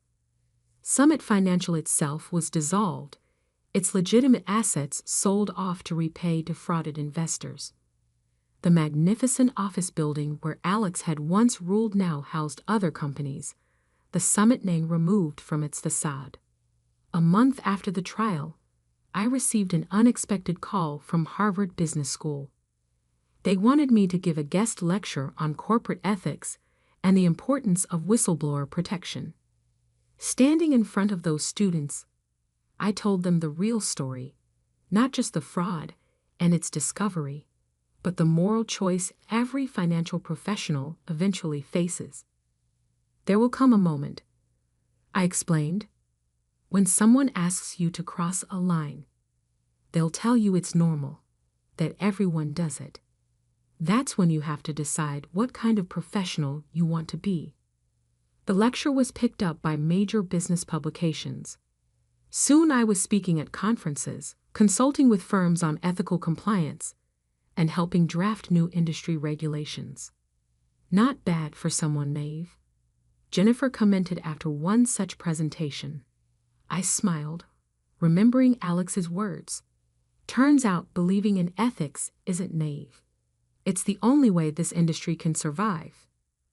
1 year to the day after Alex's arrest, I received a letter from him. The prison return address made me smile. "Sarah," he wrote, "I still think you don't understand how business really works. But I have to admit, you played it smart. Smarter than me, in the end." I didn't reply. Instead, I framed the letter and hung it in my new office at the Financial Ethics Institute, where I now served as executive director. It served as a reminder that sometimes being naive means being strong enough to stand up for what's right. The press still called occasionally, wanting updates or comments on new financial scandals. They always asked if I regretted coming forward, if the personal cost had been too high. I would think of Alex in his prison cell, of the thousands of investors whose money we'd helped recover, of the young professionals who now had a roadmap for handling ethical dilemmas. The only cost, I would tell them, would have been staying silent. Marcus Williams called me from Florida, where he was serving his reduced sentence for cooperation. "You did what I should have done years ago," he said. "You stood up to him." It wasn't just me, I reminded him. It was everyone who came forward after, everyone who chose truth over comfort. The financial industry was changing, slowly but surely. New compliance protocols were being implemented, inspired by what we'd uncovered at Summit. Young analysts were being trained to spot and report fraud, rather than hide it. One evening, as I was leaving my office, I ran into one of the Harvard students who'd attended my lecture. She was now working as a junior analyst at a major bank. "I almost compromised today," she told me. "My manager wanted me to hide some losses, but I remembered your story. I reported it instead. That, more than anything, made it all worthwhile." Alex had called me naive for believing in justice, for thinking one person could stand up against systemic corruption. Now he had 18 years in federal prison to think about who had really been naive: the whistleblower who exposed the truth, or the criminal who thought he'd never be caught. As for me, I kept the recording device Agent Martinez had given me, framed alongside Alex's letter and the first newspaper article about the case. Together, they told a story not just about fraud and justice, but about the choice we all face between what's easy and what's right. Sometimes being naive means being brave enough to believe the truth matters, that justice is possible, that one person's stand can change an entire industry. And sometimes, as Alex learned from his prison cell, the people you dismiss as naive turn out to be the ones who bring your empire crumbling down. The mahogany conference table gleamed under harsh fluorescent lights as Marcus Sterling, CEO of Meridian Financial Group, stood at its head, his expensive suit perfectly pressed, his face twisted in what he probably thought was righteous indignation. 40 pairs of eyes darted between him and me, the tension in the room thick enough to cut with a knife. "Miss Sullivan," he announced, his voice carrying that particular tone of someone who enjoyed public displays of power. "Your recent actions have forced my hand. The board agrees that your methods are too risky for a company of our standing." I sat there, perfectly still, my hands folded neatly on the leather portfolio in front of me. Inside that portfolio were documents that would make his world collapse in exactly 3 days. But for now, I simply listened. "You're terminated, effective immediately." A collective gasp rippled through the room. After all, I was Emma Sullivan, the woman who had saved Meridian Financial Group from 3 potential disasters in the past year alone. The risk management director who had turned their struggling portfolio into a fortress. The person who had just prevented a $50 million loss last week. But Marcus Sterling didn't care about any of that. He only cared about control, about showing everyone that he was in charge. What he didn't know, what none of them knew, was that I had seen this coming months ago, and I had prepared accordingly. I stood slowly, gathering my things with deliberate calm. "Thank you for the opportunity," I said quietly, my voice steady. Then I walked out, heels clicking against the marble floor, leaving behind a room full of stunned faces and whispered conversations. It was exactly 9:17 a.m. on a Tuesday morning, and phase 1 of my plan was complete. 6 months earlier, the first time I realized Marcus Sterling would try to destroy me was during a routine budget meeting. I had just presented a new risk management strategy that would save the company millions in unnecessary hedging costs. The data was solid, the math impeccable, but Marcus's eyes had narrowed in that peculiar way that meant he felt threatened. "That's quite ambitious, Emma," he said, emphasizing my first name like it was a weapon, perhaps a bit too ambitious for someone at your level. I had been at Meridian for 7 years by then, brought in during the financial crisis when they desperately needed someone who understood both risk and innovation. I had delivered, consistently and brilliantly, turning their risk management division from a corporate afterthought into the company's backbone. But Marcus had only been CEO for 8 months, brought in by a board that wanted a dynamic leader for their public image. He had the right pedigree, the right connections, the right look. What he didn't have was any real understanding of how financial risk actually worked. That day, watching him dismiss my strategy without even understanding it, I made a decision. I would protect myself quietly and thoroughly because men like Marcus Sterling didn't fire people. They destroyed them. I began by documenting everything. Every email, every meeting, every decision. I created encrypted backups of all my risk analyses, storing them securely off-site. But more importantly, I started laying the groundwork for something bigger. You see, Meridian's entire operation depended on their credit lines. Without them, the company's daily operations would grind to a halt. The biggest of these, a $50 million revolving credit facility, was coming up for renewal. Marcus, focused on his public appearances and corporate politics, had delegated the renewal process entirely to my department. What he didn't bother to read in the paperwork was that the renewal wasn't just a simple extension. It required a complete restructuring with new terms, new guarantees, and most importantly, new ownership of the special purpose vehicle that actually held the credit facility. I spent 3 months quietly negotiating with Somerset Bank, building relationships, explaining my methodology. They understood what Marcus never could, that true financial security came from understanding risk, not avoiding it. When they offered to let me take personal ownership of the SPV that would hold the credit line, I accepted with a small smile. The paperwork was complex, deliberately so. Buried in hundreds of pages of legal language was the simple fact that I, through a series of perfectly legal corporate structures, would effectively control Meridian's financial lifeline. Marcus signed off on it without reading past the first page, too busy preparing for another TV interview about his innovative leadership. Meanwhile, I continued to excel at my job, much to Marcus's growing discomfort. I prevented a massive loss during a market downturn in March. I restructured our Asian exposure to avoid currency risks. I built systems that caught trading errors before they could become disasters. Each success made Marcus more uneasy. He started excluding me from key meetings, removed me from copy emails, had his assistant accidentally leave me off calendar invites. Classic signs of a CEO preparing to remove someone he saw as a threat. The final straw came last week. Our trading desk had taken a massive position in emerging market derivatives, authorized directly by Marcus without consulting risk management. When the markets turned against us, we were looking at a potential $50 million loss. I spent 48 hours straight at my desk, analyzing patterns, running scenarios, building hedges. In the end, I not only prevented the loss but managed to turn it into a small profit. The traders called it brilliant. The risk management team called it inspired.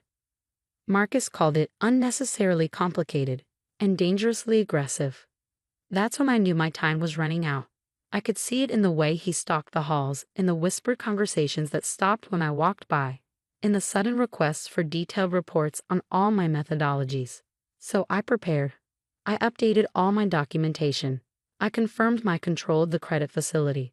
I made sure every single action I had taken was not only legal but provably necessary for the company's survival. Then I waited. The email came last night. Mandatory all-hands meeting tomorrow at 9 a.m. No agenda. No explanation. Classic ambush tactic. I arrived early, dressed impeccably in a charcoal gray suit that had cost me a month's salary. Image matters in finance, especially when you're about to let someone underestimate you for the last time. The room filled quickly. Department heads, senior managers, even some junior staff. Marcus wanted an audience for this. He wanted to make an example of me. I watched him stride in at exactly 9 a.m., flanked by 2 security guards and someone from HR. He didn't even try to make it look professional. No private conversation, no dignified exit. He wanted a show. And now here I was, walking out of Meridian Financial Group for what they thought was the last time. Security escort behind me, cardboard box in my arms for theatrical effect. Anything important had been removed days ago. Employees peeking out from behind their monitors to watch my walk of shame. I kept my head high, my pace steady.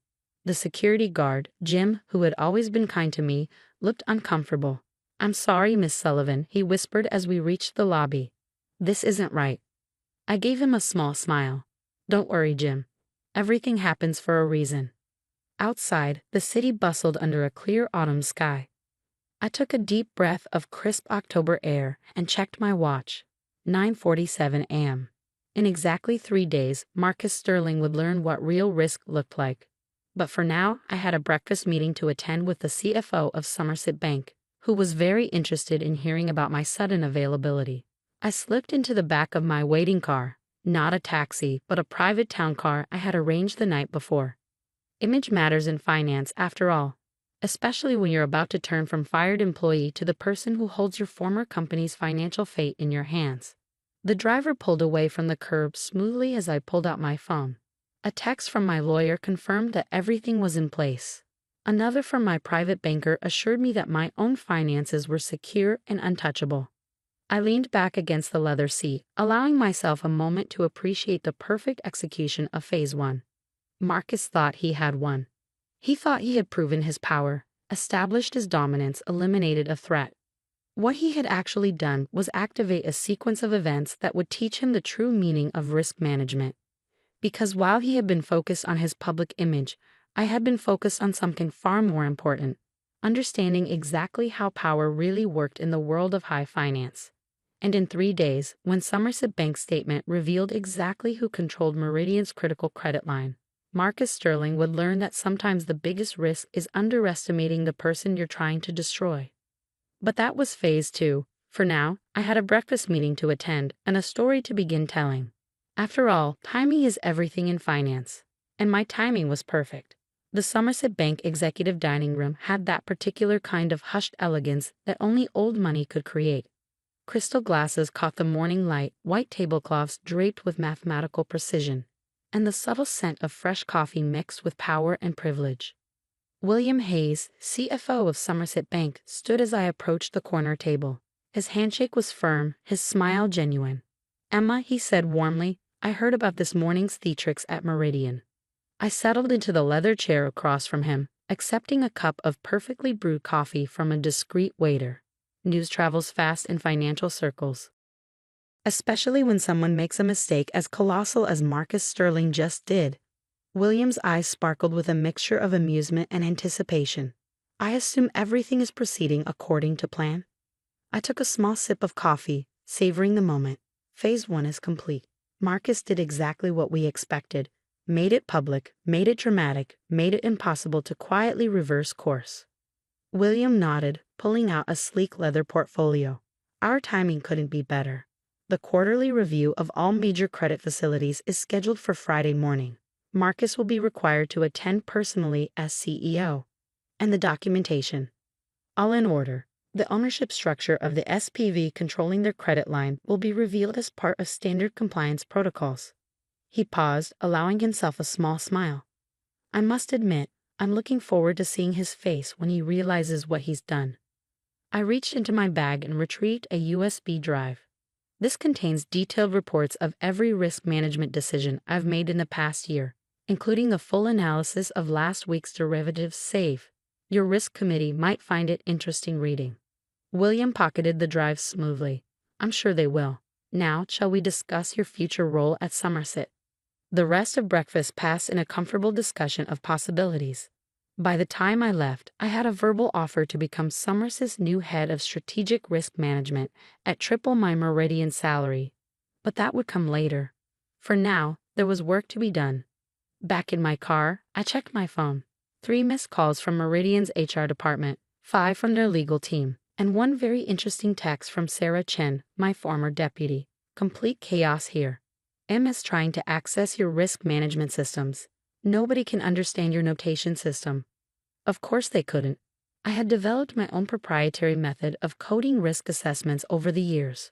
It was perfectly logical if you understood the underlying mathematics, which Marcus very clearly didn't. I smiled, remembering his dismissal of my methods as unnecessarily complicated. He was about to discover just how necessary that complication had been. By afternoon, the first real tremors began. My phone buzzed with a message from my inside source at Meridian's trading desk. Emergency meeting called. MS trying to explain your hedging strategies to the board. Making 0 sense. Trading suspended on 3 major positions. I could picture it perfectly, Marcus standing in the same conference room where he'd fired me this morning, trying to explain complex risk management protocols he'd never bothered to understand. Probably using terms incorrectly, missing the subtle interplays between positions, not seeing the carefully constructed safety nets I'd built into every strategy. At 4:45 p.m., just before market close, another text from Sarah. MS just tried to unwind your E&G hedge structure. Nearly caused a $10 million loss before risk committee shut it down. Board member Jenkins asking questions. That would be Catherine Jenkins, the only board member with actual banking experience. She'd always understood my work, even as she'd been outvoted by Marcus's supporters. Now she would be starting to see the full picture. I spent that evening in my home office, a glass of expensive bourbon at my elbow, watching the pieces fall into place. My lawyer called to confirm that all my work at Meridian was properly documented and legally protected. My private banker reported unusual activity. Meridian's Treasury Department making inquiries about certain structured finance vehicles. They were starting to look, starting to dig, but they were already too late. Day 2 began with a series of increasingly urgent emails from Meridian's legal department, all marked strictly confidential, urgent response required. They wanted to discuss terms of my departure, wanted to ensure a smooth transition, wanted to maintain positive professional relationships. I archived each one without responding. Timing was crucial now, and silence was my most powerful weapon. Mid-morning brought more news from Sarah. MS called emergency risk committee meeting. Tried to blame you for hiding critical information. Catherine Jenkins shut him down hard, demanded to see full credit facility documentation. I could almost hear Marcus's expensive shoes pacing across his office floor. He would be starting to feel it now, the first real tendrils of fear. His attempt to blame me would have backfired, making him look either incompetent for not understanding his own company's risk structures or negligent for not properly overseeing them. By lunch, the situation had escalated. William called from Somerset. Your replacement at Meridian just tried to access the credit facility documentation. Our compliance department, following standard protocols, informed them that any changes or access requests would need approval from the facility's controlling entity. And how did they react to that? I asked, already knowing the answer. Complete confusion. Apparently, Marcus Sterling himself got on the phone, demanding to know why he needed approval from anyone for his own company's credit line. I smiled, picturing Marcus's face turning that particular shade of red it got when things didn't bend to his will. I assume your team maintained proper protocol. Of course, they simply referred him to the standard documentation. Documentation that he signed, might I add, without reading. The afternoon brought more chaos. Meridian's stock price started to wobble as rumors of risk management issues circulated through the market. Nothing concrete, nothing actionable, just enough uncertainty to make traders nervous. Sarah's updates became more frequent. 2:15 p.m. Emerson closed-door meeting with board. Lots of shouting. 3:30 p.m. Legal team requesting all risk management documentation from last 6 months. 4:45 p.m. Trading desk frozen. Nobody willing to take positions without your sign-off protocols. I spent the evening reviewing my documentation one final time, making sure every detail was perfect. Tomorrow would bring the quarterly review at Somerset, and with it the moment Marcus Sterling discovered exactly what his hasty power play had cost him. My phone buzzed one final time before midnight. A message from Catherine Jenkins herself. Starting to understand what really happened here. Would like to meet privately tomorrow after the Somerset review. This isn't over. No, I thought, setting my phone aside and pouring another bourbon. It certainly isn't. Day 3 dawned clear and cold. I dressed carefully in a black Armani suit that cost more than most junior analysts made in a month. Image matters in finance, especially on days when you're about to turn the tables. I arrived at Somerset Bank 30 minutes early, using my new executive access card to enter through the private entrance. William met me in his office, looking impeccable and slightly amused. Marcus Sterling and his team just arrived, he reported. They're in the main conference room, trying to look confident. The risk committee is reviewing your USB data now. He paused, allowing himself a small smile. The timing of your firing couldn't have been better. Makes the whole reveal much more dramatic. I checked my reflection in his office window, adjusting my jacket slightly. Everything ready. All set. Standard quarterly review presentation, followed by the compliance update, ending with the ownership structure review. Should take about an hour to get to the big moment. I nodded, checking my watch. In exactly 60 minutes, Marcus Sterling would learn the true meaning of risk management, and I would be there to watch it happen. Shall we? William gestured to the door. I picked up my leather portfolio, the same one I'd had at my firing, and smiled. Time for phase 2. The conference room was packed when we entered through the private door behind the presentation screen. Through the one-way glass, I could see Marcus at the head of the Meridian team, trying to project confidence but fidgeting with his gold cufflinks, a tell he never knew he had. William took his seat at the head of the Somerset side. I stayed in the shadows behind the screen, watching, waiting. Right on schedule, the presentation began. Standard quarterly review materials, market positions, risk exposures, all the normal banking discussions that Marcus usually ignored. Then came the compliance update. I watched Marcus start to shift uncomfortably as the discussion turned to credit facility documentation. Watched him loosen his tie slightly as they discussed control structures. Watched his face start to pale as the words beneficial ownership appeared on the screen. And then, at exactly 10:17 a.m., it happened. The Somerset risk officer pulled up the ownership diagram of Meridian's credit facility. There, in clear corporate structure boxes, was the chain of control, leading directly to a holding company owned by one Emma Sullivan. The room went completely silent.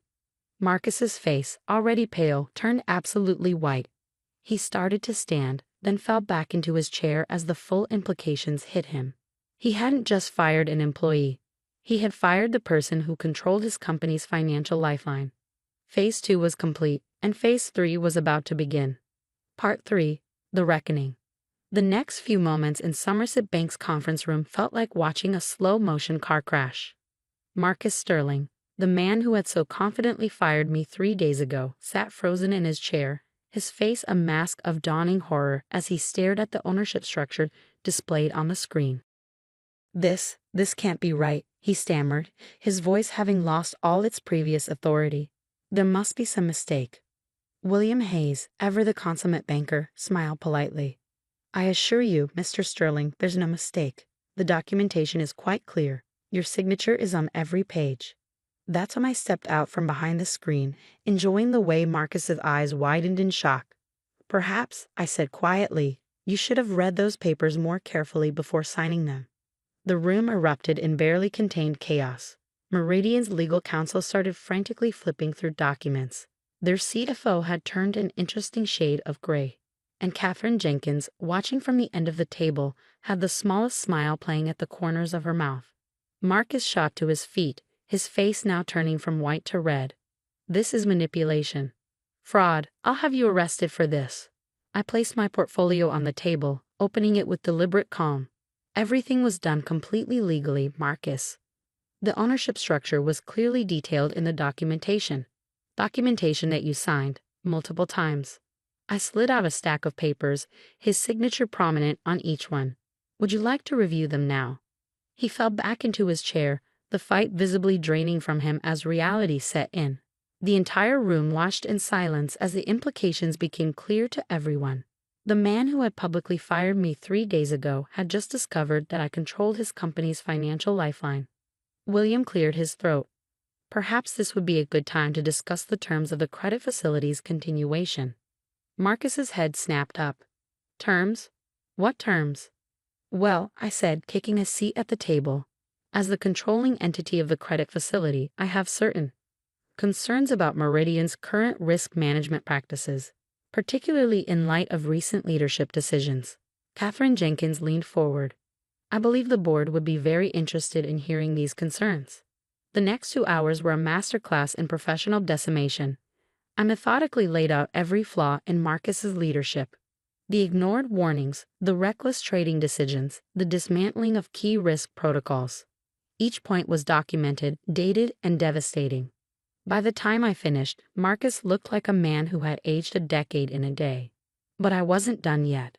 So, I continued, here are my terms for maintaining the credit facility. I slid a document across the table. First, a complete overhaul of Meridian's risk management structure. Second, an independent audit of all trading positions taken under Mr. Sterling's direction. And third, pause for effect, the immediate appointment of a new chief executive officer. Marcus exploded out of his chair. You can't do this. You can't just walk in here and demand. Actually, Catherine interrupted, she can. Without this credit facility, Meridian would be in breach of its regulatory capital requirements by tomorrow morning. The board cannot ignore that reality. She turned to me, professional respect evident in her eyes. Though I assume you have a candidate in mind for the CEO position? I smiled. Somerset Bank has already approved William Hayes for the role, should the board agree. His risk management experience would be invaluable. William nodded graciously as Marcus sputtered in disbelief. The man was watching his empire crumble, and there wasn't a single thing he could do about it. The next few hours passed in a blur of activity. Emergency board calls were made, lawyers consulted, documents prepared. By late afternoon, the transformation was complete. Marcus Sterling had been removed as CEO, with a carefully worded press release citing strategic differences. William Hayes was appointed as interim CEO with full board approval. I was named Chief Risk Officer of both Meridian and Somerset, with oversight of a newly created risk management structure. And most satisfyingly, every person Marcus had fired or pushed out over the past 8 months was being contacted about returning to their positions. As the sun set over the city skyline, I stood in what had been Marcus's office, now temporarily mine until William took over next week. Catherine Jenkins knocked on the doorframe. That, she said, entering with 2 glasses of expensive scotch, was the most elegant corporate takedown I've ever witnessed. I accepted the glass with a small smile. Sometimes the best risk management strategy is to let others underestimate you. She laughed, settling into one of the leather chairs. You know, when Marcus first announced your firing, I almost intervened. Almost, but something in your expression that day told me to wait. I appreciate that, I said, taking a sip of scotch. It made the reveal much more effective. That it did. She raised her glass in a toast to the woman who turned being fired into a corporate coup. Later that evening, as I packed up the last of Marcus's belongings from what would soon be William's office, Sarah appeared in the doorway. The trading floor is celebrating, she reported, grinning. Someone ordered champagne. And Marcus's old executive team is trying desperately to update their resumes before the mass exodus begins. I nodded, placing Marcus's pretentious motivational posters in a box. Change is healthy in corporate culture. Speaking of which, how do you feel about a promotion? I'll need a deputy chief risk officer I can trust. Her eyes widened. Seriously. But what about Somerset? I'll be overseeing risk for both institutions, part of the new partnership structure William and I designed. I smiled. It turns out getting fired was the best career move I never planned. That night, I stood at my penthouse window, watching the city lights twinkle below. My phone had been buzzing all day with congratulations, job offers, and interview requests. The Financial Times wanted to do a profile. Harvard Business Review was interested in a case study. And Marcus? He had been last seen clearing out his desk, his perfect suit wrinkled, his golden boy image tarnished beyond repair. I sipped my bourbon, savoring the warmth. In the end, it hadn't been about revenge. It had been about something far more important, proving that true power doesn't come from titles or corner offices. It comes from understanding the game better than anyone else, from seeing the moves others miss, from being willing to be underestimated until the perfect moment to strike. A text message lit up my phone. It was from William. Board dinner tomorrow to celebrate the new partnership. Marcus's face when he realized who owned the credit line. Priceless. See you at 8. I smiled, remembering that moment of revelation. Marcus had thought he was showing strength by firing me in front of everyone. Instead, he had staged the perfect backdrop for his own downfall. The next morning, I arrived at the office early. The security guard, the same one who had escorted me out 3 days ago, grinned and waved me through. "Welcome back, Ms. Sullivan." I strode through the lobby, heels clicking on marble, employees nodding respectfully as I passed. The fear was gone from their eyes, replaced by something better: admiration. Not for my title or my power, but for how I had wielded it. In the elevator, I caught my reflection in the polished doors. Same suit, same portfolio, same calm expression. But something was different now. I wasn't just a risk manager anymore. I was living proof that sometimes the biggest risk is underestimating the quiet ones, the careful ones, the ones who understand that true power isn't about making noise, it's about making moves. The doors opened onto the executive floor, and I stepped out into my new reality. There was work to be done, systems to rebuild, trust to restore. But first, I had a story to tell the eager young analysts gathering in a conference room. A story about risk, about patience, and about the day a CEO learned that sometimes the person you're firing is the person you really can't afford to lose. Because in the end, the greatest victory isn't in proving others wrong. It's in proving yourself right. And I had done exactly that, one signature, one strategy, one careful move at a time. The conference room was packed when I entered. Young faces looked up eagerly, laptops open, ready to learn. I placed my portfolio on the podium and smiled. "Good morning," I began. "Today's lesson is about understanding risk. Real risk, the kind that doesn't show up on spreadsheets or risk assessments. The kind that comes from forgetting that sometimes the quietest person in the room is the one holding all the cards." And as I launched into my presentation, I caught a glimpse of my reflection in the window. I looked exactly like what I was, a woman who had turned getting fired into the ultimate power move. Perhaps I should send Marcus a thank you note. After all, he had given me the perfect stage for my greatest risk management triumph yet. But that could wait. Right now, I had an empire to run. The mahogany doors of Harrison International's boardroom felt heavier than usual as I pushed them open that morning. 24 pairs of eyes turned to me, none friendly, all waiting. My Uncle Marcus's smirk told me everything I needed to know. This wasn't a regular quarterly meeting. I'm Alexander Harrison, and until exactly 9:47 a.m. that Thursday morning, I was the Chief Strategy Officer of Harrison International, a company my grandfather built from nothing into a $12 billion energy infrastructure giant. More importantly, I was the one who had spent the last 3 years building our Middle Eastern partnerships, particularly the landmark $2 billion Saudi development deal that would transform the company's future. "Sit down, Alexandra," Uncle Marcus commanded from the head of the table, my father's old seat. He'd claimed it after Dad's heart attack last year, along with the CEO position that should have been mine. "We have serious matters to discuss." I took my usual seat, calm despite the tension crackling through the air. My hand instinctively touched the small silver pendant at my neck, a gift from my father, and unknown to everyone else in the room, a high-fidelity recording device. I'd started wearing it to meetings 6 months ago, when I first noticed documents disappearing from my office and private conversations mysteriously reaching our competitors.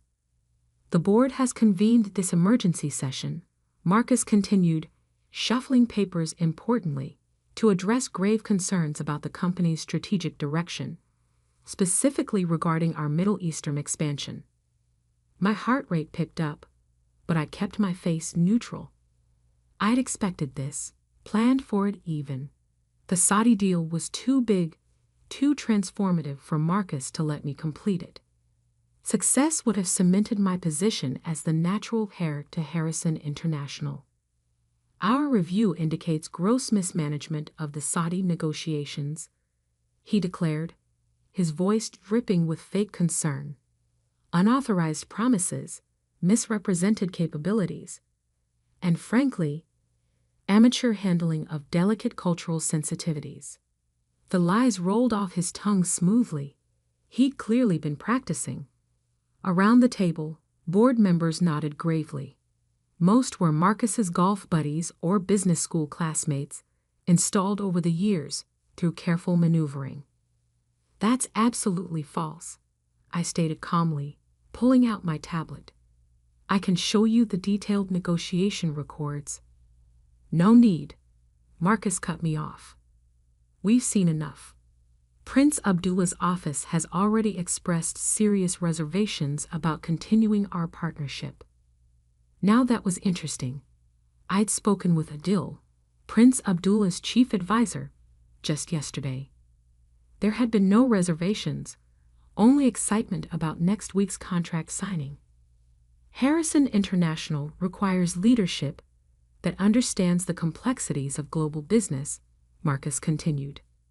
Not someone promoting their personal agenda over company interests. I almost laughed at the irony.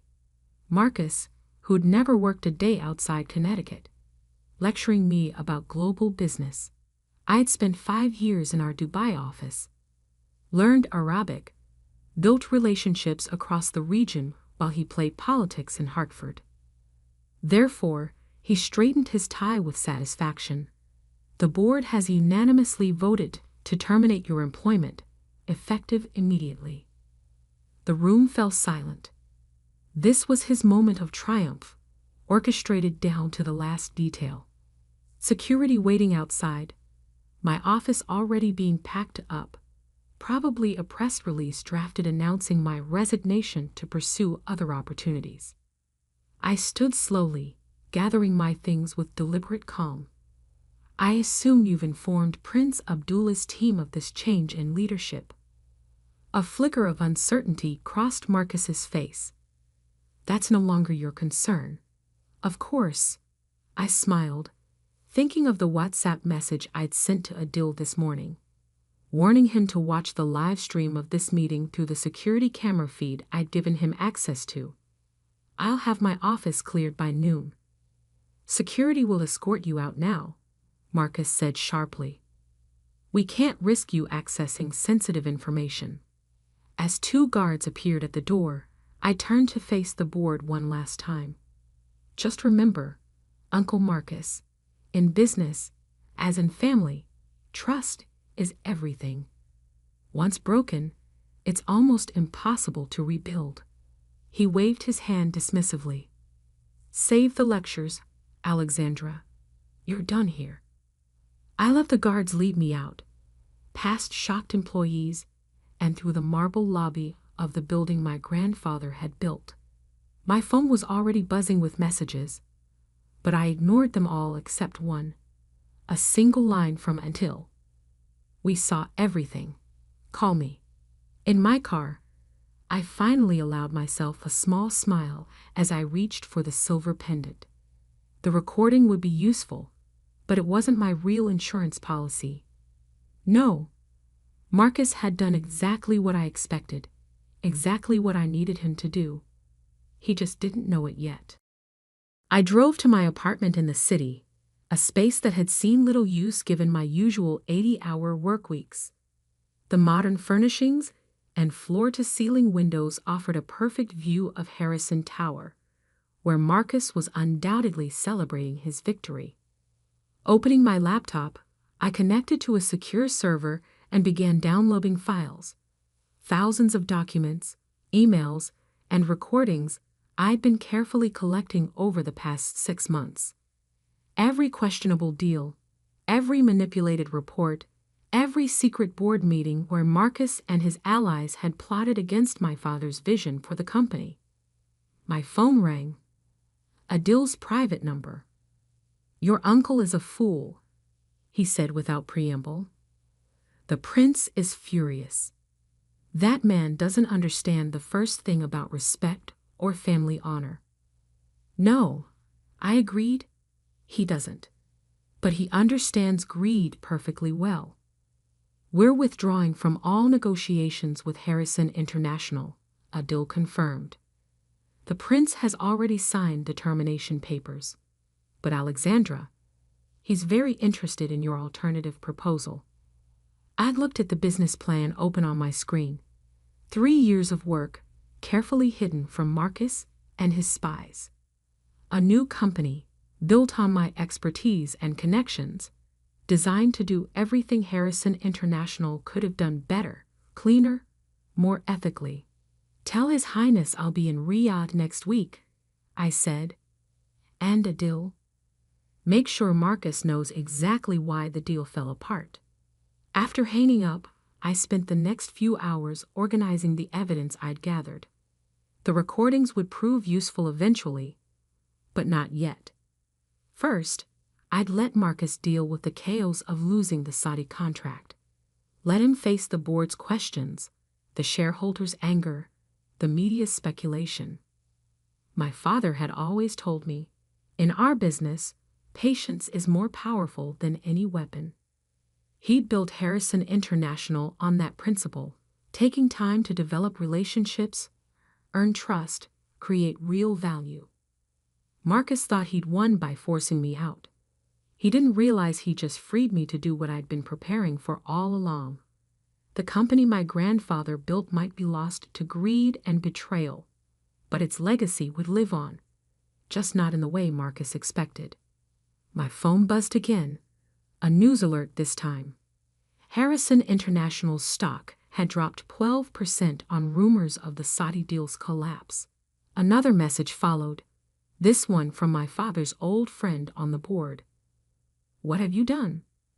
"Nothing yet," I whispered, touching the silver pendant. "But tomorrow everything changes." Standing at my window, watching the sun set behind Harrison Tower, I felt a strange mix of sadness and anticipation. The company had been my life, my legacy, my future. Now it was my past. But as I reviewed my plans for what came next, I couldn't help but smile. Marcus thought he'd written the end of my story.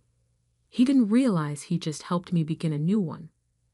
The real work would start tomorrow.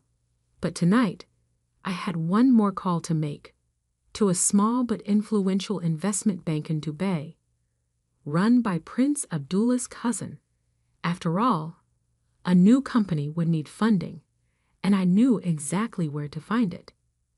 My uncle had taught me one valuable lesson. In business, like in war, you don't just plan for the battle in front of you. You plan for the war to come. 3 days after my dramatic exit from Harrison International, I sat in my home office watching Marcus unravel on live television. The business news ticker told the story. Harrison International stock plunges 31% as Saudi deal collapses. CEO Marcus Harrison to address shareholders. My uncle looked nothing like the smug victor who'd fired me earlier that week. His silk tie was slightly askew, dark circles shadowed his eyes, and sweat beaded on his forehead as he faced the press. The temporary suspension of negotiations with our Saudi partners is merely a standard review process, he insisted, his voice lacking its usual confidence. Harrison International remains committed to our Middle Eastern expansion strategy. I muted the TV as my secure phone line rang. The caller ID showed a Dubai number. "Alexandra," Prince Abdullah's smooth voice filled my ear. "I trust you're enjoying the morning news?" "Immensely, Your Highness," I replied, suppressing a smile. "Though I suspect Marcus isn't sharing your entertainment." "Indeed not, especially after this morning's meeting with our banking consortium." The prince's tone carried a hint of satisfaction. "They've frozen the preliminary financing for all Harrison International projects in the region. Your uncle seems to lack your delicate touch with relationship management." I thought of the hundreds of hours I'd spent building those relationships, the late-night meetings, the careful negotiations, the respect earned through understanding their culture and business practices. Marcus had assumed those connections would transfer to him automatically, his first mistake of many. "Thank you for your support, Your Highness. I hope to repay your confidence soon." "About that," he said, "my team has reviewed your proposal. We're very interested, but some of our partners have concerns about potential litigation from Harrison International." Actually, I opened my laptop, pulling up a secure folder. I've prepared detailed documentation addressing those concerns. Would tomorrow be too soon to present it to your legal team? The prince chuckled. Always prepared, aren't you? Very well. My jet will be at Teterboro Airport at 9 a.m. Don't worry about a visa. It's been arranged. After ending the call, I turned back to the TV. Marcus was still talking, making promises he couldn't keep about contracts that no longer existed.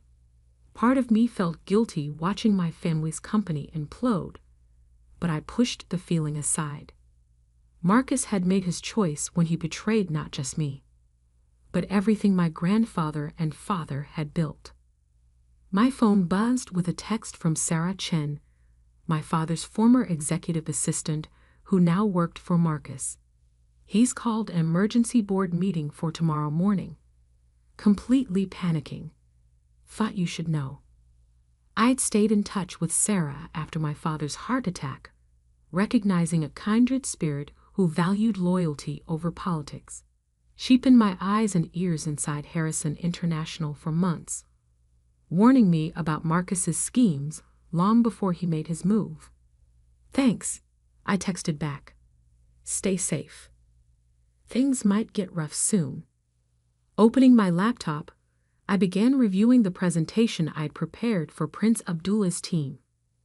The plan was ambitious, a new company that would revolutionize energy infrastructure development across the Middle East and North Africa. Sustainable technologies, local partnerships, and transparent operations. Everything Harrison International should have been, but wasn't under Marcus's leadership. My phone buzzed again. Another news alert. Harrison International faces shareholder lawsuit over Saudi deal collapse. Right on schedule. I'd known the lawsuit was coming. Martin Ross, one of our largest institutional investors, had called me yesterday, furious about the deal's collapse. I'd expressed appropriate sympathy and casually mentioned certain board meeting minutes that might interest his legal team. Documents that showed Marcus had been warned repeatedly about misrepresenting the company's capabilities to Middle Eastern partners. The doorman buzzed. My evening appointment had arrived. David Parker, Harrison International's former chief financial officer, stepped into my apartment looking nervous but determined. My father had hired David 20 years ago, and Marcus had forced him into early retirement last year. Are you sure about this? He asked, setting his briefcase on my dining table. Once we start, there's no going back. I poured us both coffee, strong and black, the way we drunk it during late nights at the office reviewing contracts and financial projections. Marcus made his choice, I said firmly. Now it's time to make ours. David nodded, opening his briefcase. I've gone through everything you sent me. The pattern is clear. Systematic manipulation of project costs, hidden fees, inflated profit projections. Marcus wasn't just trying to push you out. He was setting up a massive fraud. Show me, I said, pulling my chair closer. For the next 3 hours, we pored over financial statements, internal audits, and project reports. David's expertise revealed what I'd suspected but couldn't prove. Marcus had been cooking the books for years, hiding losses and inflating profits to maintain control of the board. The Saudi deal would have exposed everything, David explained, pointing to a particularly creative bit of accounting. The level of scrutiny from their auditors would have uncovered all of this. That's why he had to stop it, and why he had to get rid of me, I added. I knew too much about the real numbers. Exactly. David sat back, looking tired, but satisfied. What's your next move? I walked to the window, looking out at the city lights. Tomorrow, I meet with Prince Abdullah's team in Riyadh. Next week, we launch Harrison Global Partners. Using your mother's maiden name, David noted. Nice touch. The Harrison name still means something in this industry, I said, just not at Harrison International anymore. David was quiet for a moment. Your father would be proud, you know, not just of the business plan, but of how you've handled all this, taking the high road, building something new instead of just seeking revenge. I thought of my father, remembering our last conversation before his heart attack. He'd warned me about Marcus, made me promise to protect his legacy. At the time, I thought he meant the company. Now I understood he meant something more important: integrity, vision, the right way of doing business. Will you come with me? I asked David. I need a CFO I can trust. He smiled, gathering his papers. I thought you'd never ask. Someone has to keep your books straight. After David left, I spent another hour refining my presentation for tomorrow. The pieces were falling into place.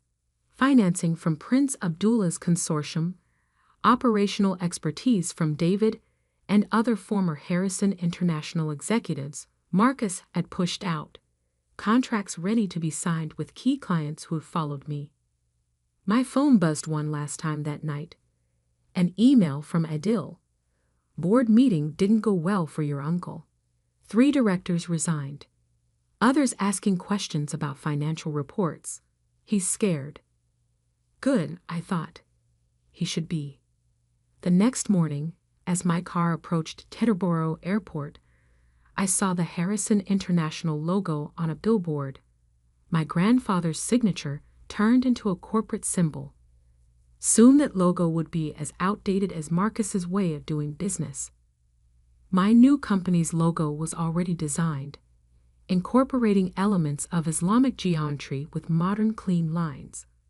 A bridge between cultures, just like our business model. Prince Abdullah's team had seen preliminary sketches and approved enthusiastically. The private jet waited on the tarmac, its engines already warming up.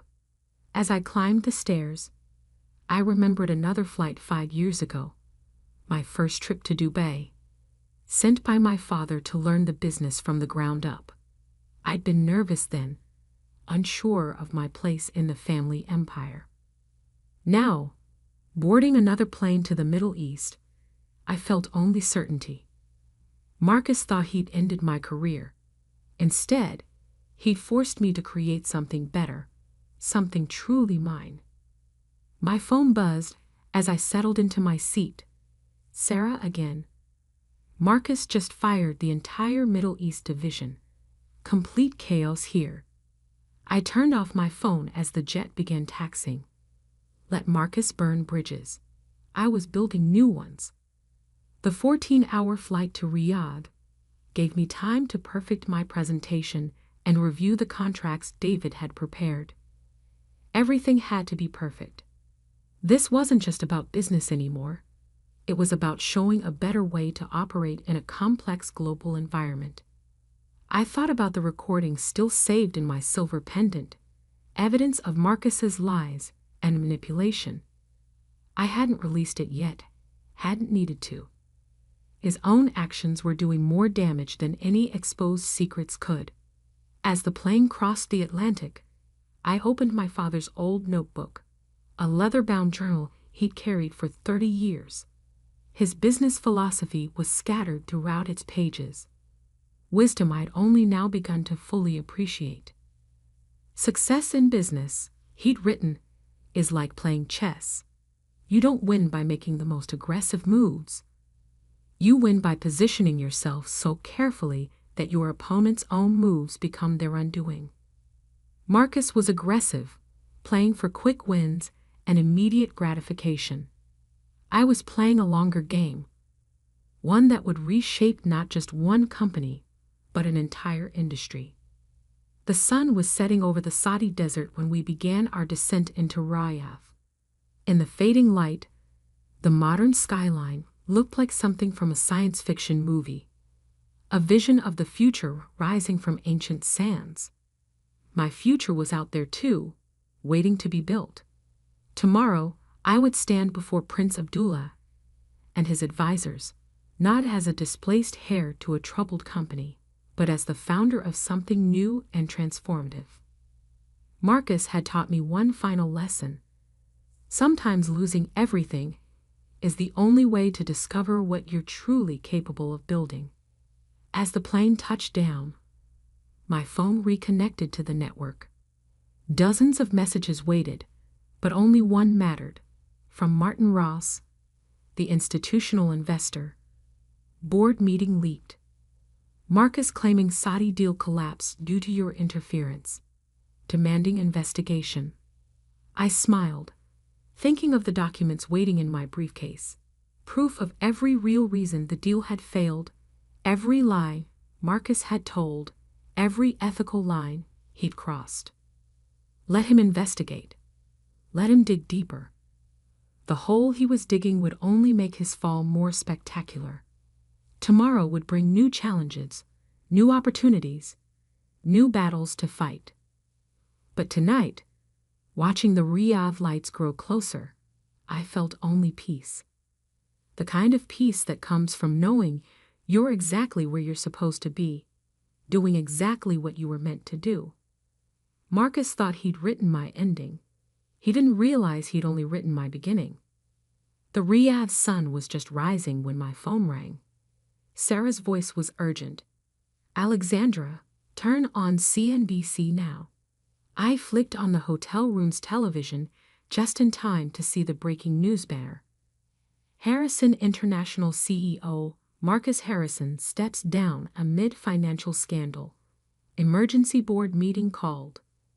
My uncle's carefully constructed world was crumbling, faster than even I had anticipated. 3 weeks had passed since my presentation to Prince Abdullah and his team. 3 weeks that had changed everything. The board received an anonymous package this morning, Sarah continued. Full documentation of every fraudulent transaction, every manipulated report. They're saying the SEC has opened a formal investigation. I touched the silver pendant at my neck, still containing a standing recording, still unused. I hadn't needed it. Marcus had done exactly what I'd expected. As pressure mounted, he'd gotten sloppy, desperate, started making mistakes. How bad is it? I asked, though I already knew the answer. Bad, Sarah confirmed. The auditors found everything. Hidden accounts, inflated contracts, millions in unauthorized consulting fees. Some board members are already calling for criminal charges. I turned up the volume as a financial analyst appeared on screen. This could be the biggest corporate fraud case since Enron. The question isn't whether Harrison International will survive, but in what form. My other phone, the secure line, buzzed with a text from Prince Abdullah. Time for phase 2. Yes, I replied. Launch everything. Within hours, press releases went live across 3 continents.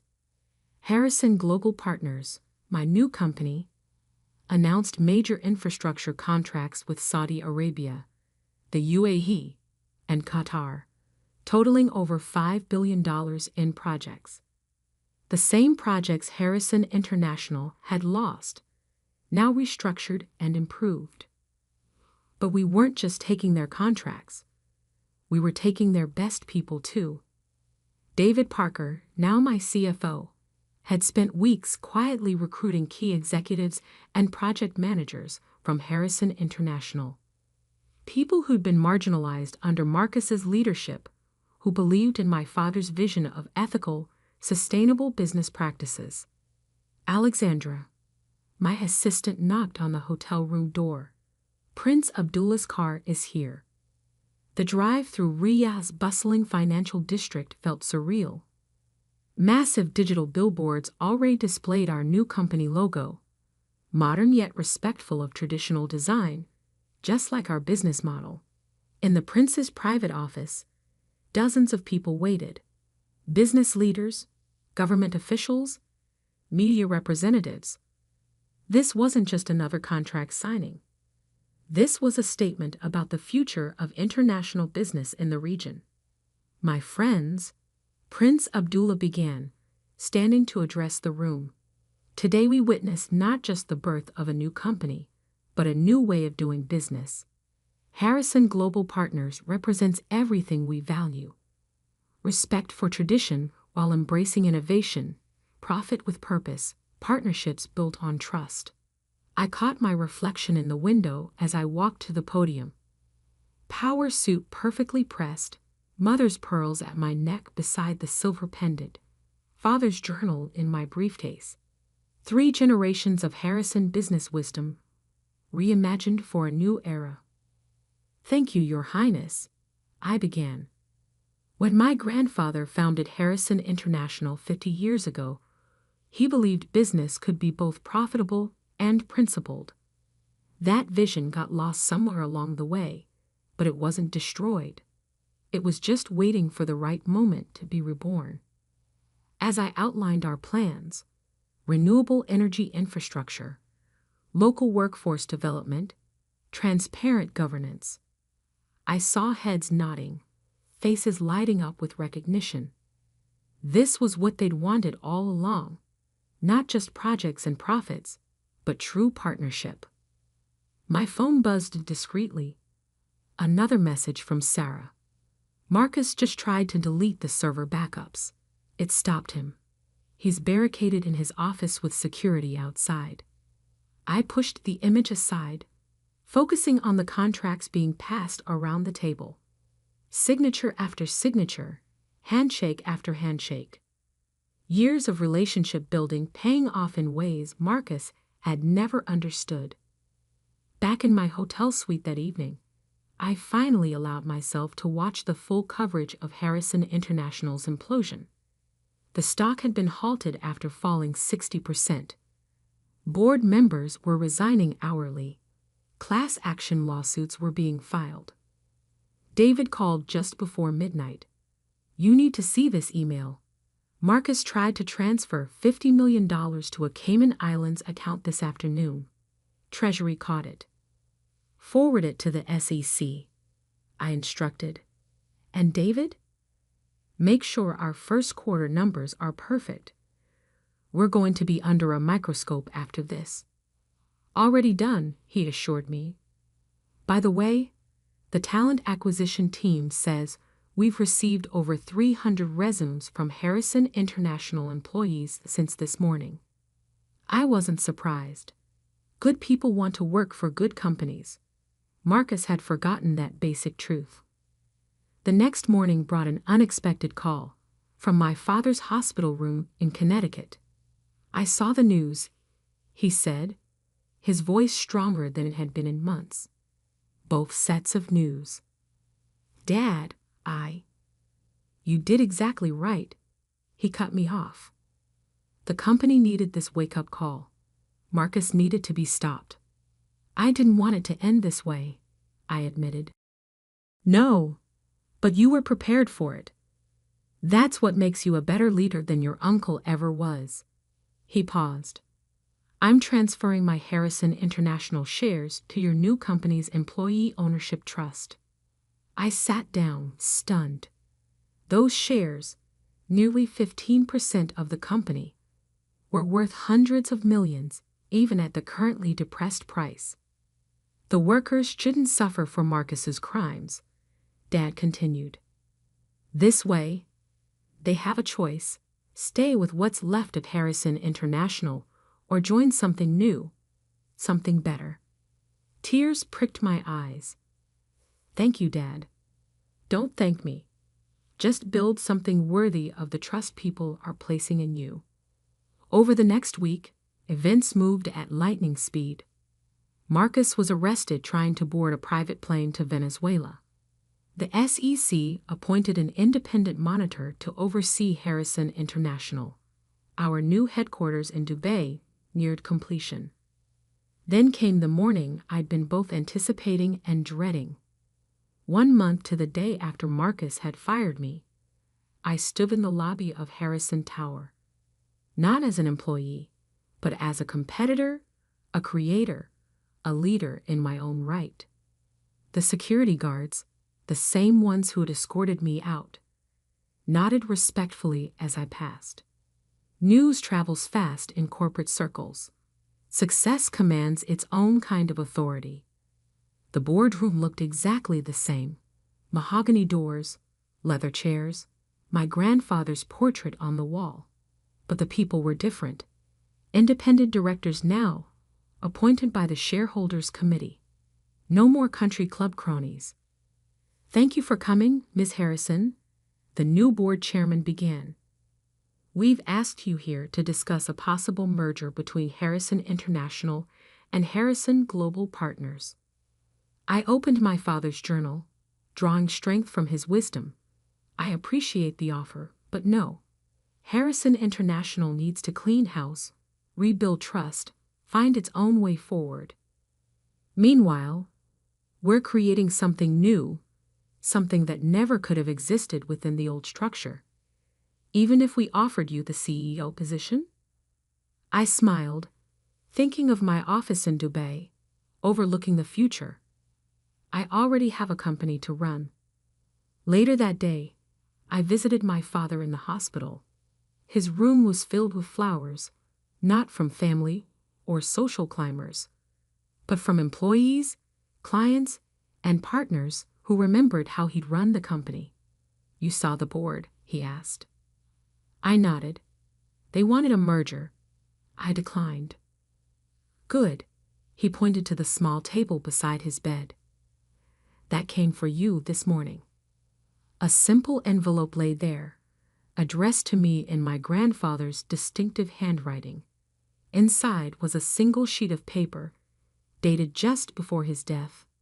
"My dearest Alexandra, if you're reading this, then everything I feared about Marcus has come to pass, and everything I hoped for in you has proven true. Power corrupts, but purpose sustains. Never forget the difference. Your loving grandfather, William Harrison." I folded the letter carefully, tucking it into the journal beside my father's bed. "The Saudi contracts begin next month," I told him. "We're revolutionizing how infrastructure projects are developed in the region. Sustainable technology, local partnerships, complete transparency. Everything the company should have been," he nodded. "Everything it will be," I corrected, "just with a different name and a better foundation." 1 year later, I stood on the stage at the Middle East Energy Conference, accepting the Innovation in Sustainable Development Award. Harrison Global Partners had exceeded every projection, not just in profits, but in positive impact. Marcus watched the ceremony on a prison television, serving year 1 of a 15-year sentence for securities fraud. The company he tried to steal had collapsed under the weight of his crimes, but its people had found new homes, new purposes, new futures. As I looked out over the audience, faces from a dozen countries, cultures, and backgrounds, I saw not just business success, but my grandfather's vision reborn. Power used wisely, profit with principle, purpose aligned with progress. "Business is never just about money," I told them. "It's about legacy, about the kind of world we help create. Sometimes the worst betrayals lead us to our best opportunities. Sometimes losing everything shows us what we're truly meant to build." My silver pendant lay in a desk drawer back in Dubai, its recorded evidence never needed. Marcus had destroyed himself more thoroughly than any exposure could have managed. I'd learned my father's lesson well. Patience is more powerful than revenge. That evening, watching the sun set over the Persian Gulf from my office, I opened my grandfather's old leather portfolio, now containing contracts and proposals for the next phase of Harrison Global Partners' expansion. The future stretched out before us, bright with possibility. My phone buzzed. Prince Abdullah's number. "Ready to discuss the African expansion?" I smiled, reaching for my father's journal. Time to write the next chapter. Marcus had tried to end my story. Instead, he'd helped me begin a better one. Sometimes that's how legacy works, not passing down what was, but building what should be. The Harrison name still stood for something in the business world, just not what Marcus had tried to make it. Something better, something lasting, something true. And that was the greatest victory of all. 7 years at Thompson & Barrett Digital Marketing had taught me one thing. In this business, loyalty flows up, never down. I'm Olivia Mitchell, and this is the story of how my boss's attempt to replace me backfired in the most spectacular way possible. The Maxwell account needs the new campaign proposal by Friday, Robert Barrett announced, barely looking up from his phone as he strode past my desk. And I want you to bring Jessica up to speed on everything. She'll be taking point on client relations going forward. I glanced at the fresh-faced Jessica Stevens, standing in the doorway of our open-plan office in her perfectly tailored suit. She'd started 3 weeks ago, straight from her MBA program, carrying herself with a kind of confidence that comes from never having faced real failure. "Of course, Robert," I replied, keeping my voice neutral. "I'll make sure she understands all the nuances of the account." He paused, finally looking at me. "Good. The Maxwell Group is our biggest client. We can't afford any complications." The threat in his voice was clear. What Robert didn't know was that I'd seen this coming months ago. The signs were all there. Jessica's rushed hiring, the way Robert began excluding me from key meetings, the sudden restructuring of account management roles. Classic setup for my own planned obsolescence. But Robert had made one critical mistake. He'd forgotten how I'd built the Maxwell account from a small digital marketing contract into the agency's crown jewel. He'd forgotten the countless late nights I'd spent learning their business inside and out, the innovative campaigns that had doubled their market share, the personal relationships I'd cultivated with every key decision-maker in their organization. Most importantly, he'd forgotten about Thomas Maxwell EHI himself. "I hear Barrett hired some hotshot MBA to replace you," Thomas had said during our secret lunch meeting last month, his blue eyes sharp despite his grandfatherly appearance. "Interesting move, considering you're the reason we've stayed with Thompson & Barrett all these years." I'd sipped my water carefully. "Business decisions are complex, Mr. Maxwell." He'd laughed, a sound like warm bourbon. "Please, it's Tom. And some business decisions are simpler than others." He'd slid a folder across the table, like this one. Inside was an offer that would change everything. Partnership in Maxwell's new venture capital firm, heading their digital strategy division. The salary was triple what I made at Thompson & Barrett. The equity stake was worth even more. "You've got vision, Olivia," Tom had said. "You understand that digital marketing isn't just about trending hashtags and viral videos. It's about seeing patterns, predicting where markets are heading, and positioning clients ahead of the curve. That's what we need in our investment team." Now, watching Jessica settle into the desk Robert had positioned right next to mine, I thought about the other folder hidden in my desk drawer, the one containing every innovative strategy I'd developed for the Maxwell account over the years.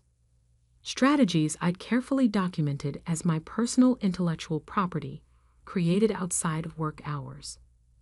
"So," Jessica chirped, "should we start with the basic account overview?" I smiled, remembering how Robert had preened when introducing her as a top MBA graduate with fresh perspectives. He'd conveniently forgotten to mention my own MBA, completed at night while working full-time, or my published articles on digital marketing innovation. "Actually," I said, pulling up the Maxwell files, Let's start with their market positioning strategy. It's complex. For the next 4 hours, I walked Jessica through layers of data, analytics, and strategic planning that made her eyes glaze over. Robert had hired her to replace me, but he hadn't considered one crucial detail. You can't replace 7 years of expertise with 3 weeks of orientation. This is a lot, Jessica admitted, staring at the campaign metrics spreadsheet. How do you keep track of all these moving parts? Experience, I said simply, and understanding that every number tells a story. My phone buzzed, a message from Tom Maxwell. Board meeting tomorrow, 10 a.m. Everything in place? I glanced at Robert's office, where he was undoubtedly planning my eventual exit. He thought he was orchestrating a smooth transition. He had no idea he was actually setting the stage for his own comeuppance. Just remember, I told Jessica, tomorrow's presentation to the Maxwell board is crucial. They'll expect detailed answers about every aspect of their digital strategy. She paled slightly. I thought you'd be handling that. Oh no, I said, gathering my things for the day. Robert was very clear. You're taking point on client relations now. I'm just here to support the transition. As I left the office that evening, Robert called out, everything set for tomorrow. I turned, offering my most professional smile. Absolutely. Jessica's fully prepared to demonstrate her grasp of the Maxwell account. He nodded, satisfied with what he assumed was my quiet acceptance of my fate. He didn't notice me touching the folder in my bag, the one containing not just my partnership offer from Maxwell Ventures, but evidence of every strategic innovation I developed independently. Tomorrow's meeting would indeed change everything, just not in the way Robert expected. After all, as Tom Maxwell liked to say, the best business moves are the ones your competition doesn't see coming until it's too late. And Robert Barrett was about to learn that lesson the hard way. The Maxwell Group's boardroom commanded the entire top floor of their downtown headquarters, offering a panoramic view of the city skyline. At 9:45 a.m., I watched Robert adjust his tie nervously as Jessica arranged her presentation materials, her confidence from yesterday notably diminished. Remember, Robert whispered to her, just stick to the basic overview. Olivia will handle any detailed questions. I suppressed a smile, thinking of the 3 calls I'd received from Jessica last night, each more panicked than the last, as she struggled to understand the complexities of the Maxwell account. Tom Maxwell entered precisely at 10 a.m., followed by his board of directors and their entire digital strategy team. I noticed several venture capital partners among them, faces I recognized from my secret meetings over the past month. Good morning, everyone, Tom announced, taking his seat at the head of the table. Today we're reviewing our digital marketing strategy and discussing some exciting new directions for the Maxwell Group. His eyes met mine briefly. I understand Thompson and Barrett has some personnel changes to announce. Robert stepped forward eagerly. Yes, Mr. Maxwell. We're excited to introduce Jessica Stevens, who'll be taking the lead on your account. She brings fresh perspectives from her top-tier MBA program and... Fascinating, Tom interrupted. And Olivia? What will be her new role? Robert's smile faltered slightly. Olivia will be transitioning to more of a support position, ensuring a smooth handover of responsibilities. I see. Tom's expression gave nothing away. Well then, Miss Stevens, please begin. I'm particularly interested in hearing your thoughts on our emerging market strategy. Jessica stood, smoothing her skirt. Thank you, Mr. Maxwell. I've prepared an overview of our basic digital marketing approach. What followed was painful to watch. Jessica stumbled through generic marketing concepts, unable to answer specific questions about the Maxwell Group's unique market position. When the board's CFO asked about the ROI metrics of the latest campaign, she froze completely. Perhaps, Robert interjected, Olivia can address some of these technical details. Actually, Tom said, I'd prefer to hear Ms. Stevens' understanding of our account. After all, she is taking the lead role. The next hour was a masterclass in professional demolition. Every question revealed another gap in Jessica's knowledge. Every attempt by Robert to intervene was smoothly blocked by Tom or other board members. Let's discuss the Asian market expansion, one board member suggested. Ms. Stevens, can you walk us through the localization strategy Olivia developed last quarter? Jessica glanced desperately at her notes. The localization strategy. Yes, Tom added, the one that increased our Asian market share by 40% in 3 months. Surely Robert ensured you were briefed on that? Robert's complexion had taken on an interesting shade of gray. He knew as well as I did that the Asian market strategy had been my personal project, developed using my own proprietary analysis methods. I have those numbers right here, I offered, opening my laptop. Along with something else the board might find interesting. I connected to the room's display system, bringing up a presentation I'd prepared for this exact moment. While reviewing our strategic documentation, I realized that many of our most successful campaigns were developed using methodologies I created independently, outside of my work at Thompson and Barrett. Robert's head snapped up. What are you talking about? All work product belongs to the agency. Actually, I continued smoothly, I've maintained careful records showing when and where each strategy was developed. My personal research and innovation, done on my own time, using my own resources. I pulled out a folder of notarized documents. My lawyer has reviewed everything. These methods are my intellectual property.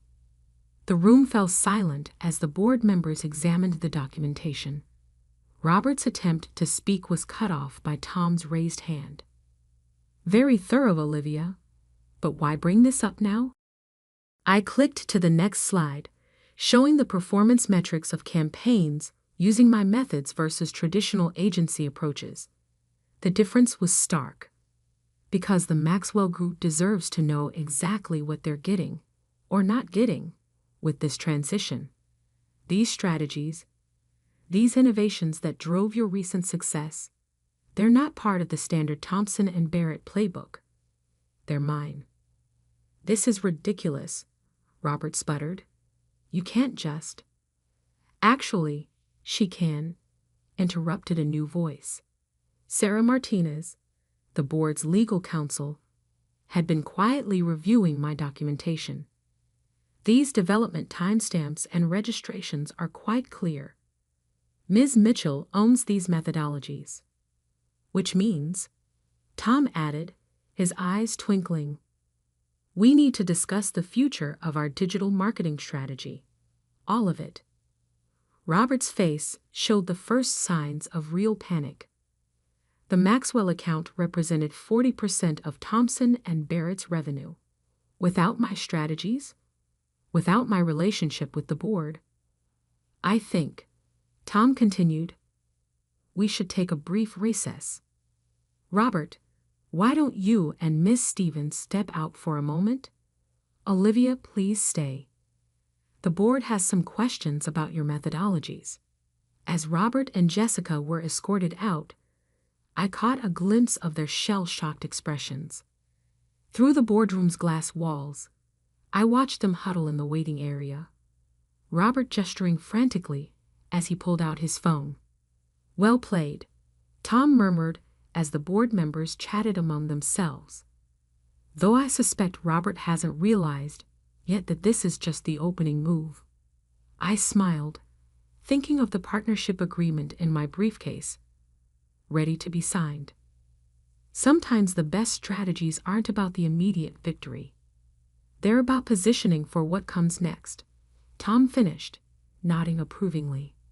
Speaking of which, he gestured to his assistant, who began distributing folders to the board members. The Maxwell Group's logo was embossed on each folder, alongside the words, Digital Innovation Division. My new department, once everything was finalized. Through the glass, I could see Robert pacing, probably calling Thompson and Barrett's senior partners. He still thought this was about keeping the Maxwell account. He had no idea that in the next hour, his agency's entire digital strategy department, the one he'd built his reputation on, would be revealed as dependent on methods they no longer had the right to use. Tham stood, addressing the board. Shall we begin the real meeting? I opened my laptop, ready to present my vision for Maxwell's digital future. Robert had taught me one valuable lesson over the years. In business, like in chess, the winning move isn't the first one you make. It's all the moves you've planned after that. The next hour, in the Maxwell Group boardroom, redefined the word comprehensive. I walked the board through every aspect of my digital innovation strategy, not just marketing plans, but an entire ecosystem of digital transformation that would position Maxwell Ventures at the forefront of the industry. These algorithms don't just predict market trends, I explained, displaying complex data visualizations. They identify emerging opportunities before they become obvious to traditional analysts. That's how we achieved that 40% growth in Asia, by seeing patterns others missed. The board members were fully engaged, asking detailed questions about implementation timelines and resource requirements. Through the glass walls, I could see Robert still pacing, his phone practically glued to his ear. And you developed all of this independently? Sarah Martinez, the legal counsel, asked. Every bit, I confirmed, pulling up my documented development timeline. Nights, weekends, using my own resources. I knew these innovations were too valuable to simply hand over to an agency that didn't appreciate their potential. Tom Maxwell leaned forward. I think it's time we brought Robert back in. He should hear what comes next. When Robert and Jessica re-entered the boardroom, the change in atmosphere was palpable. The board members sat straighter. Their expressions hardened. This was the moment business empires pivoted on. Robert, Tom began, his voice carrying the weight of 40 years in corporate leadership. We've reviewed Olivia's presentation and documentation. The board has reached several conclusions. Robert tried to maintain his composure, but his tie had come slightly askew. Mr. Maxwell, if this is about the account leadership transition, I assure you, this is about far more than that. Tom cut in. We've determined that the majority of Thompson and Barrett's successful strategies for our account were developed using Olivia's proprietary methods. Methods that, as of this morning, you no longer have legal right to use. The blood drained from Robert's face. That's not possible. Our contract. Your contract, Sarah Martinez interjected, covers standard agency services.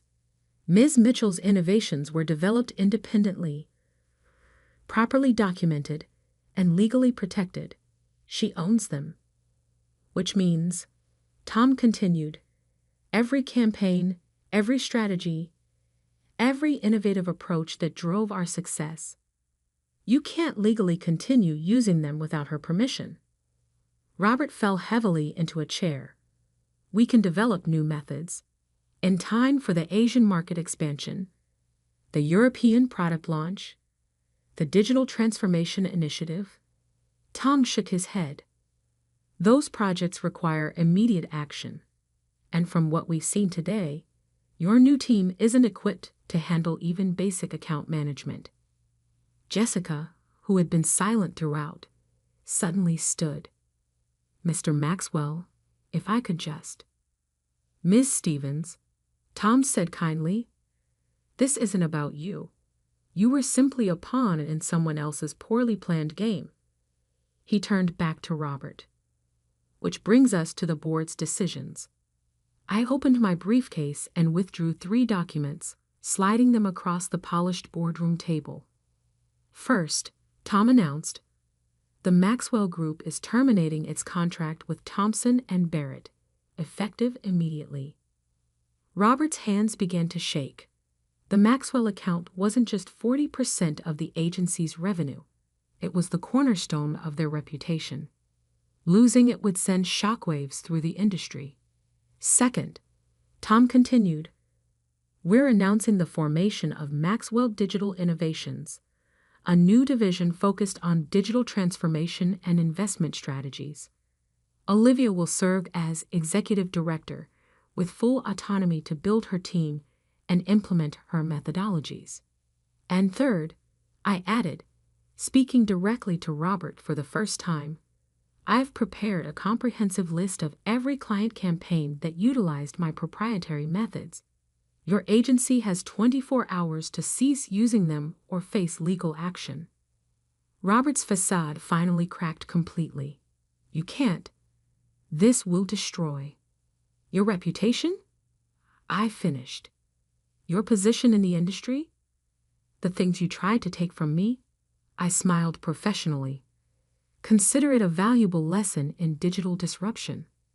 The press release goes out at noon, Tom added. I suggest you use the next 2 hours to prepare your agency's response. And Robert? The board remembers how you handled Olivia's contributions. We'll be watching to see if you try to spin this. As if on cue, phones around the room began buzzing. The industry grapevine was already active. Thompson and Barrett's stock would start dropping the moment the markets caught wind of the Maxwell account loss. Olivia, Tom said, standing to signal the meeting's end, shall we show your new team their offices? I gathered my materials, watching Robert slump in his chair, his career imploding in real time. Jessica had already slipped out, probably updating her LinkedIn profile. One more thing, I said, pausing at the door. Those strategy documents you asked Jessica to review yesterday? They were decoys.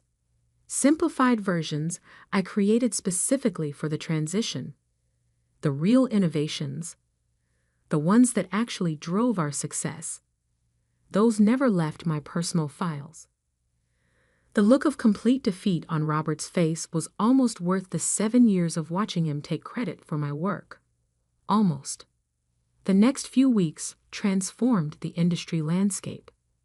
Maxwell Digital Innovations became the talk of the business world, with our innovative approaches attracting clients and talent from across the globe. Thompson and Barrett's stock fell 60% after losing not just the Maxwell account, but several other major clients who discovered their campaigns relied on my methods. Robert resigned 3 days after the board meeting, his reputation in tatters.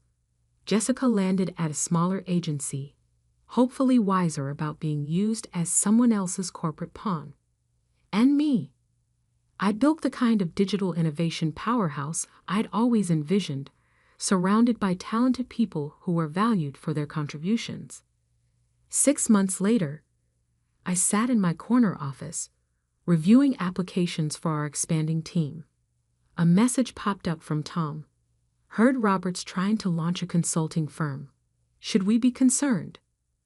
I smiled, thinking of the sophisticated digital strategies we were now developing, far beyond anything I'd created at Thompson and Barrett. No, I replied. He never understood that true innovation isn't about taking credit. It's about creating value. My new team was gathering for our morning strategy session. Through the glass walls of our modern offices, I could see them collaborating, sharing ideas, building on each other's insights. Every one of them had been carefully chosen not just for their skills, but for their integrity and collaborative spirit. The best revenge, Tham had said during our first official board meeting, isn't just succeeding. It's succeeding so spectacularly that your former critics become cautionary tales. Looking at the industry reports on my desk, Maxwell Digital Innovations now valued at 10 times Thomson and Barrett's peak. I had to agree. Robert had tried to sideline me, to take credit for my innovations, to replace me with someone he could control. Instead, he'd inadvertently pushed me to create something far beyond anything he could have imagined. Something built on real innovation, true collaboration, and the understanding that the best business strategies aren't about quick wins or taking credit. They're about building something that lasts. Last week, a junior analyst stopped by my office. "I heard about what happened at your old agency," she said. "How do you prevent something like that here?" I showed her our innovation tracking system, where every team member's contributions were documented and credited, where collaboration was rewarded more highly than individual acclaim, where value was measured not by who could take credit, but by what we could create together. The truth is, I told her, the best protection against corporate betrayal isn't revenge. It's building a culture where such betrayal becomes impossible. She nodded thoughtfully, then hesitated. "And the rules about documenting our independent innovations." I smiled, thinking of that leather folder that had changed everything. Document everything. Protect your work. But most importantly, create something so valuable that anyone who tries to steal it only reveals their own limitations. As she left, I glanced at the framed article on my wall. Maxwell Digital Innovations, Redefining the Future of Digital Strategy. Below it sat a small plaque with the words that had become our division's unofficial motto. Innovation protected is power preserved. Innovation shared is power multiplied. Robert had taught me that lesson, though not in the way he intended. And somewhere out there, struggling to rebuild his career, he was still learning it.